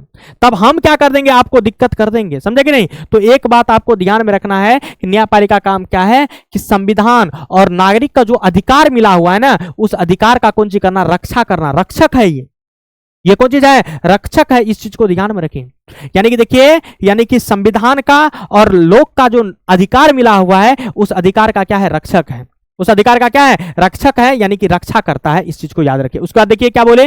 विवादों का निपटारा करना। कौन सी करना? विवादों। यदि मान के चलिए केंद्र सरकार और राज्य सरकार के बीच लड़ाई हो गया, केंद्र सरकार और आपको पता है कि राज्य सरकार के बीच क्या हो गया? लड़ाई हो गया, तो इसके बीच विवाद का निपटारा कौन करेगा? तो विवाद का निपटारा न्यायपालिका करेगा। बस में कौन करेगा? न्यायपालिका करेगा। इस चीज को आपको याद रखना है। कौन करेगा? न्यायपालिका करेगा। तो विवाद का निपटारा भी क्या करता है? न्यायपालिका करता है। उसका देखिए न्यायिक पुनरावलोकन। क्या है? न्यायिक पुनरावलोकन। अगला देखिए न्यायपालिका का क्या काम है? न्यायिक पुनरावलोकन है। क्या है? न्यायिक पुनरावलोकन। न्यायिक पुनरावलोकन का मतलब समझ लीजिए। देखिए क्या होता है कि जैसे मान के चलिए संसद क्या करती है? कानून बनाती है। संसद क्या करती है? कानून बनाती है। आपको एक बात पता होगा, संसद क्या करती है? कानून बनाती है। संसद क्या करती है? कानून बनाती है। तो संसद यदि कानून बना देगा तो वह देखिए कि कानून जो है यानी कि संविधान के अकॉर्डिंग है कि नहीं, इसकी जांच कौन करता है? न्यायपालिका करता है। बात समझ में कि नहीं? यानी कि देखिए यदि कोई संसद कानून बना दिया तो वह वह क्या बोले कि कानून जो है, यानी कि जो है कानून जो है वह संविधान के अकॉर्डिंग है कि नहीं, इसकी जांच कौन करता है, तो न्यायपालिका करता है। इसी को क्या बोलते हैं, न्यायिक पूर्णावलोकन। इसी को क्या बोलते हैं, न्यायिक पूर्णावलोकन। और देखिए क्या बोले, लोकतंत्र की रक्षा करना, लोकतंत्र की रक्षा, डेमोक्रेसी की रक्षा भी कौन करता है, न्यायपालिका करता है। इस बात को आपको क्या करना है, याद रखना है। तो ये सब बहुत सारे, वैसे तो न्यायपालिका का बहुत सारे काम है, तो हम आपको ये सब काम बता दिए कि पहला काम न्याय देना, क्या देना, न्याय देना, संविधान और उनके अधिकारों की रक्षा करना, उसका देखिए विवादों का निपटारा करना, आपको पता होना चाहिए कि न्यायिक पुनरावलोकन करना, लोकतंत्र की रक्षा करना, ये सभी के सभी काम, ये सभी के सभी क्या बोले कि काम किसका है, तो ये सभी के सभी काम किसका है, न्यायपालिका का है। इस बात को आपको क्या करना है, याद रखना। दूसरी बात, आपको पता है कि यदि आपको देखिए आपको बहुत सारे अधिकार मिला हुआ है, आपको पता होगा कि आपको जो है कौन अधिकार मिला हुआ है, मौलिक अधिकार। आपको कौन अधिकार मिला है, मौलिक अधिकार मिला हुआ है कि नहीं, यस या नो, एक बार जल्दी से बताइए, आपको कौन अधिकार मिला हुआ है, मौलिक अधिकार। यदि आपको मौलिक अधिकार नहीं मिल रहा है तो उसका भी रक्षा कौन करता है, न्यायपालिका ही करता है। आपको पता है कि मौलिक अधिकार का रक्षा जो है यानी कि न्यायपालिका करता है, सुप्रीम कोर्ट करता है। कौन करता है, सुप्रीम कोर्ट, अनुच्छेद 32 के तहत। आपको पता है कि हाई कोर्ट भी आपके मौलिक अधिकार का रक्षा करता है, अनुच्छेद 226 के तहत। कितना के तहत, 226 के तहत। यदि आपको पता है कि न्यायपालिका यानी कि रीट भी जारी करता है। कौन सी जारी करता है, रीट जारी करता है। आपको पता होना चाहिए कौन सी करता है, रीट जारी करता है। रीट क्या करता है, जारी करता है। और एक बात ध्यान में रखिए, रीट जारी करता है और कितने प्रकार के रीट जारी करता है, तो आपको पता होगा 5 प्रकार के रीट जारी करता है। कितने प्रकार के, 5 प्रकार के क्या करता है, रीट जारी करता है। और कौन करता है, सुप्रीम कोर्ट और हाई कोर्ट दोनों करता है। कौन करता है, दोनों करता है। इस बात को आपको क्या करना है, याद रखना है। एक बार जल्दी से कमेंट करके बताइए, क्या आपको ये बात समझ में आया, यस या नो। एक बार जल्दी से कमेंट करके बताइए, यस या नो। एक बार जल्दी से कमेंट करके बताइए। ये सब चीजें आप लोग को 100% चीजें समझ में आ गया, किसी भी तरह का दिक्कत तो नहीं है। एक बार जल्दी से कमेंट करके बताइए, किसी भी प्रकार का दिक्कत तो नहीं है। चलिए अगला क्वेश्चन, मजेदार क्वेश्चन, काफी इंपॉर्टेंट क्वेश्चन, काफी क्या है, इंपॉर्टेंट क्वेश्चन। देखिए क्वेश्चन ये है कि भारत में मौलिक अधिकारों का वर्णन करें और उनके महत्व का उल्लेख करें। देखिए यह क्वेश्चन काफी इंपॉर्टेंट है और यह क्वेश्चन कई बार पूछा गया है और इस क्वेश्चन के बारे में हम आपको पूरा डीपली से बता दिए हैं, पूरा डीपली से क्या किए हैं, पढ़ा दिए हैं। और एक बार हम यहां पे बता देते हैं, एक बार यहां पर शॉर्ट तरीका से हम क्या करते हैं, बता देते हैं। और हमको आशा विश्वास आप लोग पर है कि आप लोग इसको बढ़िया से क्या करिए होंगे, समझ लेंगे, समझे कि नहीं। देखिए क्या बोले कि भारत के संविधान में भारत के नागरिकों को कुछ अधिकार दिए गए और कुछ ऐसे अधिकार हैं जो बहुत जरूरी है, उसको मौलिक अधिकार कहते हैं। और आपको पता है कि मौलिक अधिकार की संख्या अभी 6 है और इसके बारे में चर्चा भारतीय संविधान के भाग कितना में है, 3 में है और अनुच्छेद 12 से लेकर के 15 तक में है, बस में कि नहीं। और देखिए आपको पता है कि एक बात ध्यान में रखिए, मौलिक अधिकारों, देखिए क्या बोले कि मौलिक अधिकारों को व्याख्या करता है यानी कि भाग 3 के अनुच्छेद इतना से इतना तक में। और देखिए क्या बोले कि ये 7 थे, ये पहले देखिए मौलिक अधिकारों की संख्या कितना था, 7 था। लेकिन 1978 ईस्वी में 44वें संविधान संशोधन के द्वारा संपत्ति के अधिकार को हटा दिया गया, संपत्ति के अधिकार को क्या किया गया, हटा दिया गया है। तो आपको पता है कि अभी जो है मौलिक अधिकारों की संख्या जो है कै गो है, 6 गो है। तो कौन कौन है, कौन कौन है, तो एक बार देख लीजिए कौन कौन है। आपको पता है समानता का अधिकार है, अनुच्छेद 14 से लेकर के 18 तक में। आपको पता है स्वतंत्रता का, दूसरा ये पहला मौलिक अधिकार है। दूसरा मौलिक अधिकार स्वतंत्रता का अधिकार है, अनुच्छेद 19 से लेकर के 22 में। शोषण के विरुद्ध अधिकार है, तीसरा आपको अनुच्छेद 23 और 24 में। चौथा देखिए क्या बोले कि यानी कि धार्मिक स्वतंत्रता का अधिकार है, अनुच्छेद 25 से लेकर के 28 तक में। आपको पता है पांचवा अधिकार आपको मौलिक अधिकार है, संस्कृति और शिक्षा संबंधित अधिकार, शिक्षा संबंधित अधिकार अनुच्छेद 29 और 30 में इसके बारे में चर्चा है। संवैधानिक उपचारों का अधिकार अनुच्छेद कितना में है, 32 में। ये छठा जो है आपका मौलिक अधिकार है और इसी संवैधानिक उपचारों का अधिकार को डॉक्टर भीमराव अंबेडकर ने क्या कहा था, ये संविधान की आत्मा है, ये संविधान की कौन चीज है, आत्मा है। यानी कि डॉक्टर भीमराव अंबेडकर ने यानी कि अनुच्छेद कितना को कहा था, 32 को कहा था। इस चीज को आपको क्या करना है, याद रखना। अब देखिए इसमें हम आपको एक एक करके समानता का अधिकार जो है, समानता का अधिकार अनुच्छेद 14 से 18 तक में एक एक चीज के बारे में पूरा डिटेल से बता दिए हैं, पूरा डिटेल से बता दिए हैं और वैसे आपको पढ़ा भी दिए हैं। समानता का अधिकार का मतलब देखिए कानून के सामने सभी बराबर हैं, आप जो है किसी को धर्म के आधार पर, किसी को जाति के आधार पर, किसी को लिंग के आधार पर, किसी के जन्म स्थान के आधार पर आप किसी के साथ क्या कर सकते हैं, भेदभाव नहीं कर सकते हैं। यदि रोजगार के अवसर होगा तो वह रोजगार के अवसर सभी लेंगे, ऐसा नहीं कि किसी एक वर्ग के लोग लेंगे, किसी एक जाति के लोग लेंगे। और देखिए समानता का अधिकार में एक बात और कही गई है, छुआछूत को अंत करना है। कौन सी को अंत करना है? छुआछूत। यानी कि कहा जाता है कि वो तुम नीचे जाति के लोग है, तुम बड़े जाति का लोग है, नीचे जाति के लोग बड़े जाति को छू देगा तो छुआ जाएगा, इसको अंत करने की बात कही गई है। समानता का अधिकार ये है।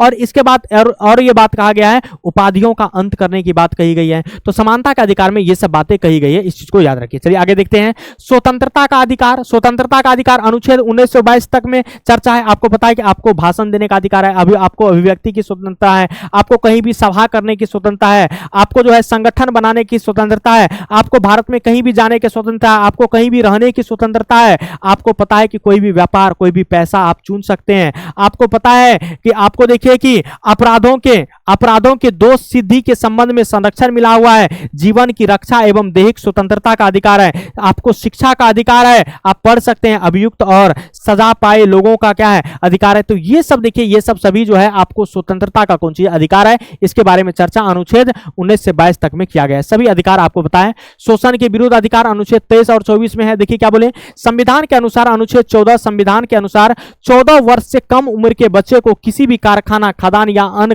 खतरनाक काम में नियोजित नहीं किया जा सकता। यानी कि उसको काम नहीं करवाइएगा तो दिक्कत हो जाएगा, केस हो जाएगा, आप पे जेल चले जाएगा। इस प्रकार बाल श्रम को अवैध घोषित किया गया। आप बच्चे से काम नहीं करवा सकते, आप बच्चे से काम नहीं करवा सकते। अब देखिए क्या बोले कि मानव का दुष्व्यापार, आपको पता है कि मानव का दैहिक व्यापार किया जाता है, देह व्यापार।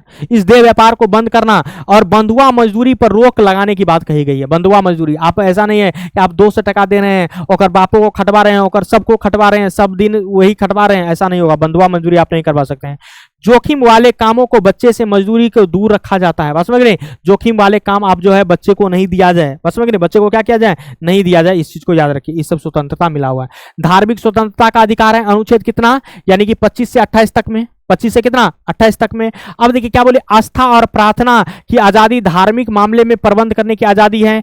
किसी विशेष धर्म की अभिवृद्धि के इस बात की गई है। कोई भी शिक्षा संस्थान में धार्मिक शिक्षा का उपस्थित की स्वतंत्रता की गई है, इस सब चीज की बात कही गई है। संस्कृति एवं शिक्षा संबंधित अधिकार अनुच्छेद 29-30 में है। अल्पसंख्यक यानी कि जिसकी जनसंख्या कम है, भाषा एवं संस्कृति के संरक्षण का अधिकार, अल्पसंख्यकों की शैक्षिक संस्थान स्थापित करने का अधिकार है। उसका देखिए आपको पता है कि संवैधानिक उपचारों का अधिकार अनुच्छेद 32 में कहा गया है। संवैधानिक उपचारों का अधिकार डॉक्टर भीमराव अंबेडकर ने संविधान के हृदय और आत्मा की नाम दिया था। और आपको पता है कि संवैधानिक उपचारों के अधिकार अंतर्गत हर नागरिक को यह अधिकार प्राप्त है कि अपने मौलिक अधिकार का उल्लंघन की स्थिति में सीधे उच्च न्यायालय या सर्वोच्च न्यायालय जा सकता है। सीधे कहा जा सकता है, उच्च न्यायालय और सर्वोच्च न्यायालय जा सकता है। एक बात आपको ध्यान में रखा होगा, आपको लगा होगा कि यह क्वेश्चन तो बहुत बड़ा है गुरुजी, ये 5 मार्क हम इतना लिखेंगे। आपको इतना लिखने की जरूरत नहीं, आपको खाली जो मौलिक अधिकार के बारे में बताए हैं वो लिख देना है।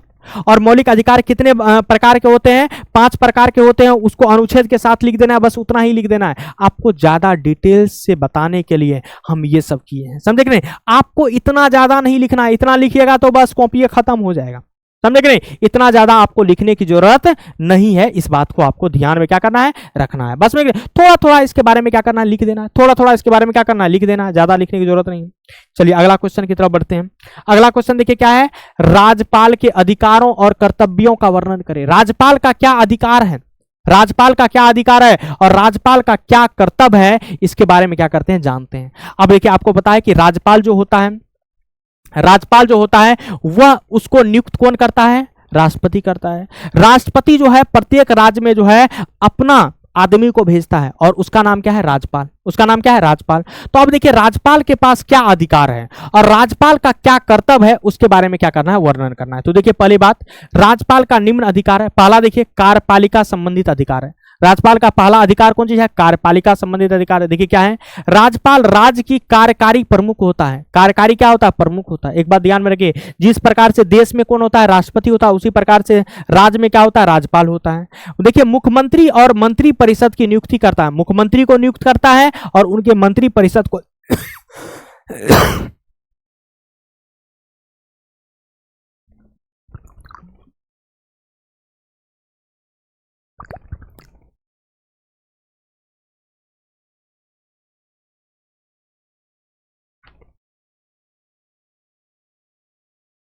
देखिए राज्यपाल क्या करता है, मुख्यमंत्री और मंत्री परिषद को भी क्या करता है, नियुक्त करता है। राज्य के अधिकारियों की नियुक्ति और पद से हटाने का अधिकार इसके पास है। देखिए राज्य के अधिकारियों का जो बड़े बड़े पद पर होता है उसका नियुक्ति करता है और पद से हटाने का भी अधिकार इसके पास है, इसके पास है। इस चीज को याद रखिए। चलिए अगला देखिए क्या है, विधायकी शक्ति भी है, इसको विधायी शक्ति भी है, विधायी अधिकार भी मिला हुआ है। देखिए राज्य का विधानसभा को बुला सकता है, राज्य के विधानसभा के सदस्यों को बुला सकता है और स्थगित कर सकता है और कभी कभी भंग भी कर सकता है। कभी कभी क्या कर सकता है, भंग भी कर सकता है। आपको पता होगा जब मुख्यमंत्री कह देगा राज्यपाल को बंद कर दीजिए, भंग कर दीजिए, तो भंग कर देगा। उसका देखिए क्या बोले कि विधानसभा को संबोधित करता है, यानी कि विधानसभा जो होता है उस विधानसभा को संबोधित करता है कौन, राज्यपाल।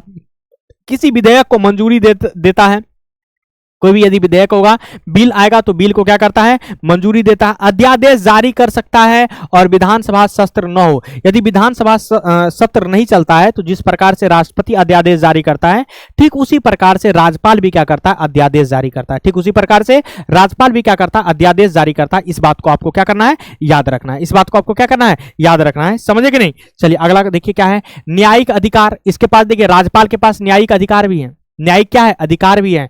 देखिए कौन न्यायिक अधिकार है, अपराधियों को माफी कर देता है, कोई अपराध है उसको माफी कर देना। देखिए दंड को कमी कर देना, यदि सजा सुनाया गया तो दंड को कमी कर सकता है। सजा स्थगित करने आदि का अधिकार है, बस में नहीं, ये सब चीज का अधिकार है किसको, यानी कि आपको पता होना चाहिए ये जो है राज्यपाल को है। देखिए लेकिन यह केवल राज्य के कानून से जुड़े अपराध पर लागू होता है, केवल राज्य के कानून से जुड़े अपराध पर लागू होता है। देश का जुड़ा कानून के अपराध को जो है कम नहीं कर सकता है कौन, राज्यपाल।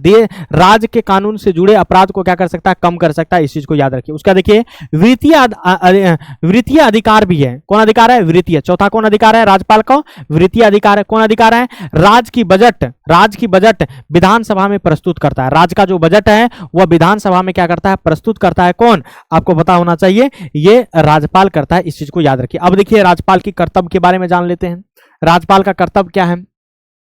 देखिए राज्यपाल के कर्तव्य के बारे में जानते हैं। देखिए राज्यपाल का कर्तव्य क्या है, राज्य में संविधान का पालन सुनिश्चित करता है। यानी कि देखिए राज्य में किस प्रकार से संविधान का पालन हो, उसको किस प्रकार से संविधान का पालन करवाना है उसको क्या करता है, सुनिश्चित करता है। और वह सुनिश्चित कौन करता है, तो आपको पता होना चाहिए राज्यपाल करता है। कौन करता है, राज्यपाल करता है। इस चीज को याद रखिए। उसका देखिए क्या बोले, मुख्यमंत्री मंत्री परिषद को सही दिशा से काम करने हेतु मार्गदर्शन देता है। मुख्यमंत्री को कहता है, देखिए राज्यपाल कहता है देखिए ऐसे काम कीजिएगा तो अच्छा रहेगा।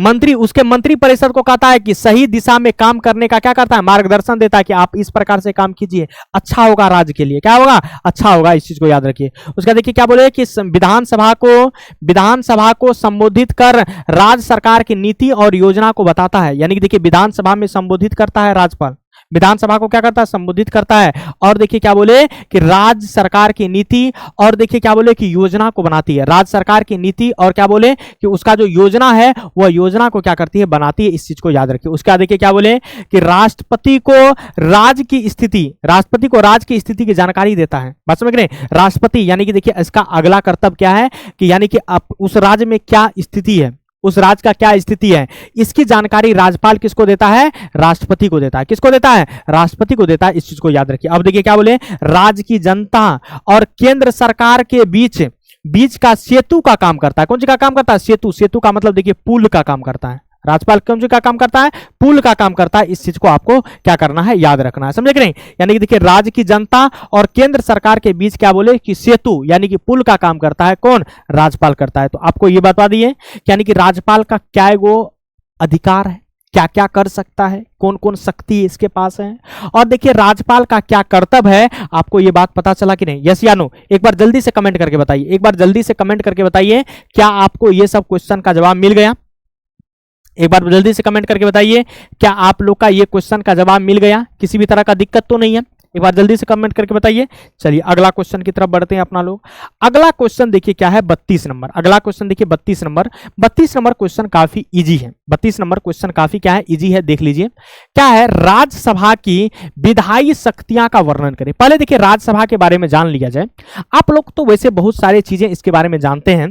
देखिए राज्यसभा जो है बाबू, जो क्या है, राज्यसभा जो है, इसके बारे में यदि बताया जाए तो राज्यसभा के बारे में आपको पता है कि राज्यसभा को उच्च सदन कहते हैं। कौन सदन कहते हैं बाबू? उच्च सदन कहते हैं, आपको पता है, उच्च सदन कहते हैं। और देखिए राज्यसभा को आपको पता होगा कि अस्थाई सदन भी कहते हैं। कौन सदन कहते हैं? अस्थाई सदन भी कहते हैं। इस चीज को आपको क्या होगा, पता होगा। काहे कि ये जो राज्यसभा है, इस राज्यसभा को भंग नहीं किया जा सकता। राज्यसभा को क्या नहीं किया जा सकता? भंग नहीं किया सकता है। आपको पता होगा कि राज्यसभा में टोटल जो सदस्यों की संख्या है, टोटल जो सदस्यों की संख्या है, वह देखिए अधिकतम जो टोटल सदस्यों की संख्या हो सकती है वह 250 हो सकती है। 200 कितना हो सकती है? 50। लेकिन अभी वर्तमान में सदस्यों की संख्या कितना है? 245 है। आपको पता है कि राज्यसभा का जो सभापति होता है, जो अध्यक्ष होता है, वह कौन होता है? उपराष्ट्रपति होता है। आपको पता होगा कौन होता है? उपराष्ट्रपति होता है। ये सब के बारे में पता होगा। आपको पता होगा कि राज्यसभा के सदस्यों की कार्यकाल कितना वर्ष का होता है? 6 वर्ष का होता है। आपको पता है कि 2 वर्ष पर, कितना वर्ष पर? 2 वर्ष पर जो है, यानी कि 1/3 सदस्य, कितना तिहाई सदस्य? 1/3 सदस्य यहां से क्या हो जाते हैं? खत्म। यहां से क्या हो जाते हैं? सेवानिवृत्त हो जाते हैं। इस चीज को आपको क्या करना है? याद रखना है। तो राज्यसभा की शक्तियां, यहां पर क्वेश्चन ये पूछा है कि राज्यसभा की शक्तियां के बारे में पूछा है। तो देखिए इसके शक्तियां के बारे में अपना लोग क्या करते हैं, विधायी शक्तियां जो है इसके बारे में क्या करते हैं, जान लेते हैं। वैसे देखिए क्या है कि इसका वैसे तो बहुत सारे शक्तियां हैं, तो देखिए शक्तियां के बारे में जान लेते हैं। देखिए क्या बोले, राष्ट्रपति और उपराष्ट्रपति के चुनाव में राज्यसभा के सदस्य में भाग लेता है। बस समझ गए, राज्यसभा का यानी कि राष्ट्रपति और उपराष्ट्रपति का यदि चुनाव होता है तो राज्यसभा का सदस्य क्या करता है, इसमें भाग लेता है। उसका देखिए क्या बोले कि सर्वोच्च न्यायालय एवं उच्च न्यायालय के न्यायाधीशों को पद से हटाने का प्रस्ताव ला सकता है।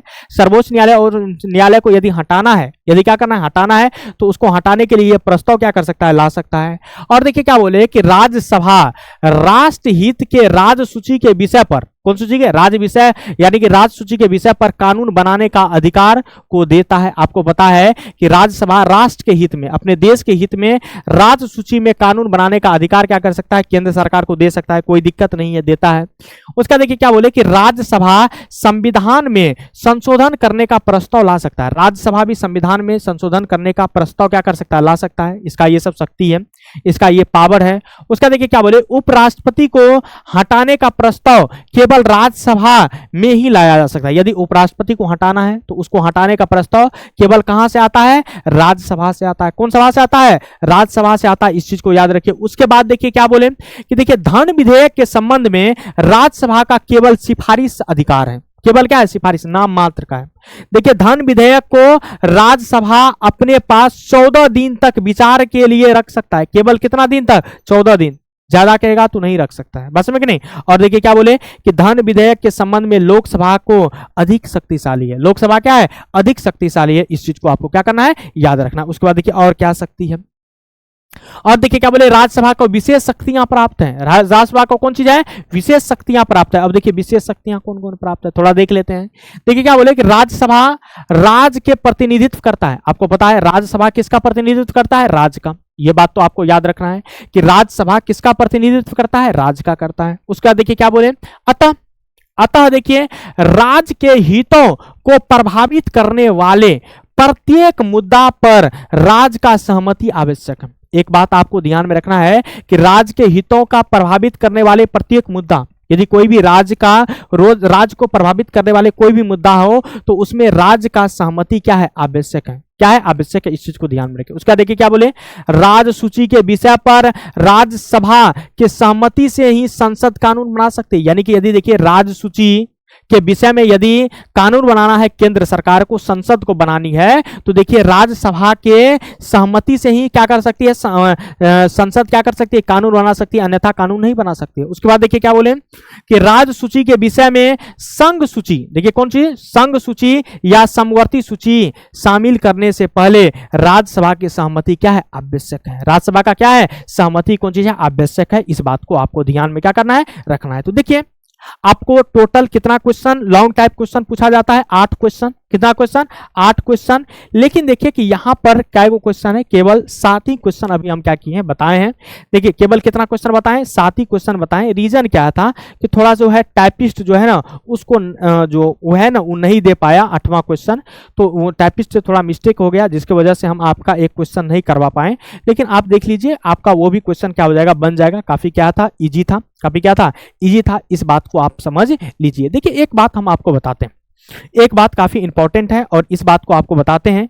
देखिए हम देखिए जो हाफ ईयरली एग्जाम है, देखो कौन चीज है, हाफ, जो आपका हाफ ईयरली जो एग्जाम हुआ, हाफ ईयरली जो एग्जाम हुआ, छमाही जो एग्जाम हुआ, इस एग्जाम में, और आपको पहले होगा, इससे पहले जो पता होगा, इससे पहले जो एग्जाम हुआ था तिमाही, इससे ये निष्कर्ष निकलता है कि देखिए 11th का जो है ना, 11th जो है काफी इंपॉर्टेंट है। तो आप लोग को 11th काफी जरूरी से पढ़ना है, अच्छा तरीका से क्या करना है, पढ़ना है, बढ़िया तरीका से पढ़ना है। और हम आपको उसका पूरा ऑब्जेक्टिव करवा दिए, पूरा शॉर्ट करवा दिए, और देखिए एग्जाम के समय में हम आपको पूरा लॉन्ग भी करवा देंगे। इस चीज को याद रखिए, भरोसा रखिए हम पर, हम आपको पूरा करवा देंगे, इस चीज को याद रखिए। दूसरी बात, देखिए हाफ ईयरली एग्जाम का आपका जो है पूरा जो ऑब्जेक्टिव आप बनाए, ऑब्जेक्टिव जो आप क्या किए, बनाए, सभी ऑब्जेक्टिव आपसे बना कि नहीं, यस या नो, बस में कि नहीं, ये बन गया होगा, किसी भी तरह का दिक्कत तो नहीं हुआ होगा। अब देखिए उसके बाद देखिए आपको शॉर्ट टाइप क्वेश्चन भी बन गया होगा, शॉर्ट टाइप क्वेश्चन भी क्या हो गया होगा, बन गया होगा, लॉन्ग टाइप भी क्वेश्चन बन गया होगा। लेकिन देखिए लॉन्ग टाइप क्वेश्चन में क्या होता है, थोड़ा सा पढ़ने की जरूरत होती है, थोड़ा सा कंसेप्ट याद रखने की जरूरत होती है, समझे कि नहीं। आप जब तक कंसेप्ट याद नहीं रखिएगा तब तक आप लॉन्ग टाइप क्वेश्चन नहीं बना सकते, तब तक आप शॉर्ट टाइप क्वेश्चन क्या कर सकते हैं, नहीं बना सकते। तो इस बात को आपको याद रखना है, बस में इस बात को आपको क्या करना है, याद रखना है कि किस प्रकार से हम अपना जो है तैयारी को और बेटर करें। तो आपको पता है कि आपके एप्लीकेशन में हम पूरा 11th का जो फर्स्ट बुक है पूरा सिलसिलेवार तरीका से क्या किए हैं, पढ़ा दिए हैं। और आपको एक एक करके वो वीडियो को क्या करना है, देखना है। आपको एक एक करके उस वीडियो को क्या करना है, देखना है, और अपने तैयारी को और ज्यादा क्या करना है, मजबूत करना है। देखिए 11th भी पढ़ना है और उसके साथ साथ क्या करना है, 12th भी पढ़ना है। देखिए 12th से क्वेश्चन नहीं पूछा गया है, लेकिन ऐसा हम नहीं कर सकते हैं कि अगला आने वाला जो बोर्ड का एग्जाम होगा उसमें 12th से क्वेश्चन नहीं पूछा जाएगा। हो सकता है नहीं भी पूछा जा सकते हैं और पूछा भी जा सकता है। तो आपको तो पूरा प्रिपेयर होना है, आपको एग्जाम देना, आपको क्या देना है, एग्जाम देना है। तो आपको जो क्वेश्चन पूछा जाता है जहां से एक एक करके क्या करना है, पढ़ना है। यस या नो, एक बार जल्दी से कमेंट करके बताइए, यस या नो, आपको पूरा पढ़ना है कि नहीं। तो 100% पूरा आप अपने तैयारी को, अभी भी आपके पास समय है, अभी भी भरपूर आपके पास क्या है, समय है। और आने वाला दिन में आपका क्रैश कोर्स भी आएगा और आपका जो है ना तैयारी बेटर हो जाएगा, और आपका तैयारी क्या हो जाएगा, बेटर हो जाएगा। इस चीज को ध्यान में रखिए। तो एक बात आपको ध्यान में रखना है कि हाफ ईयरली एग्जाम खत्म हो गया।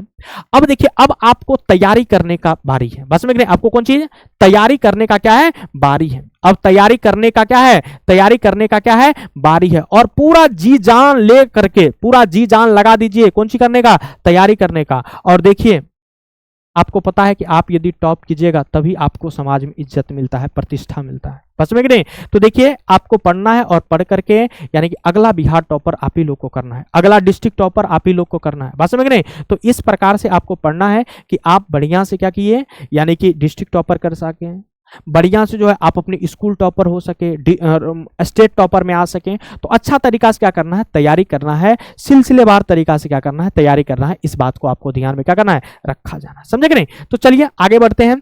तो अब देखिए कि आपको तैयारी बारीकी से करना है और बढ़िया से बेहतरीन तरीका से करना है। 11th पे भी ध्यान देना है, बस में कि नहीं, 11th पे भी क्या करना है, ध्यान देना है, 11th के फर्स्ट बुक पर, और उसके साथ साथ 12th पर भी क्या करना है, फोकस देना है, समझे कि नहीं, फोकस क्या करना है, देना है। तो इस बात को ध्यान में रखना है। तो हम आशा करते हैं, विश्वास है आप लोग पर कि आप लोग अच्छे से क्वेश्चन क्या किए होंगे, बनाए होंगे, और अच्छे से इस बातों को, ये जितने भी बातें बताया गया है सभी बातों को आप लोग क्या किए होंगे, समझ गए होंगे, बस में कि नहीं, समझ गए होंगे। तो आज का क्लास इतना ही तक रहने देते हैं, आज के लिए इतना ही। जय हिंद, जय भारत। मिलते हैं फिर से आपसे हम अगले क्लास में।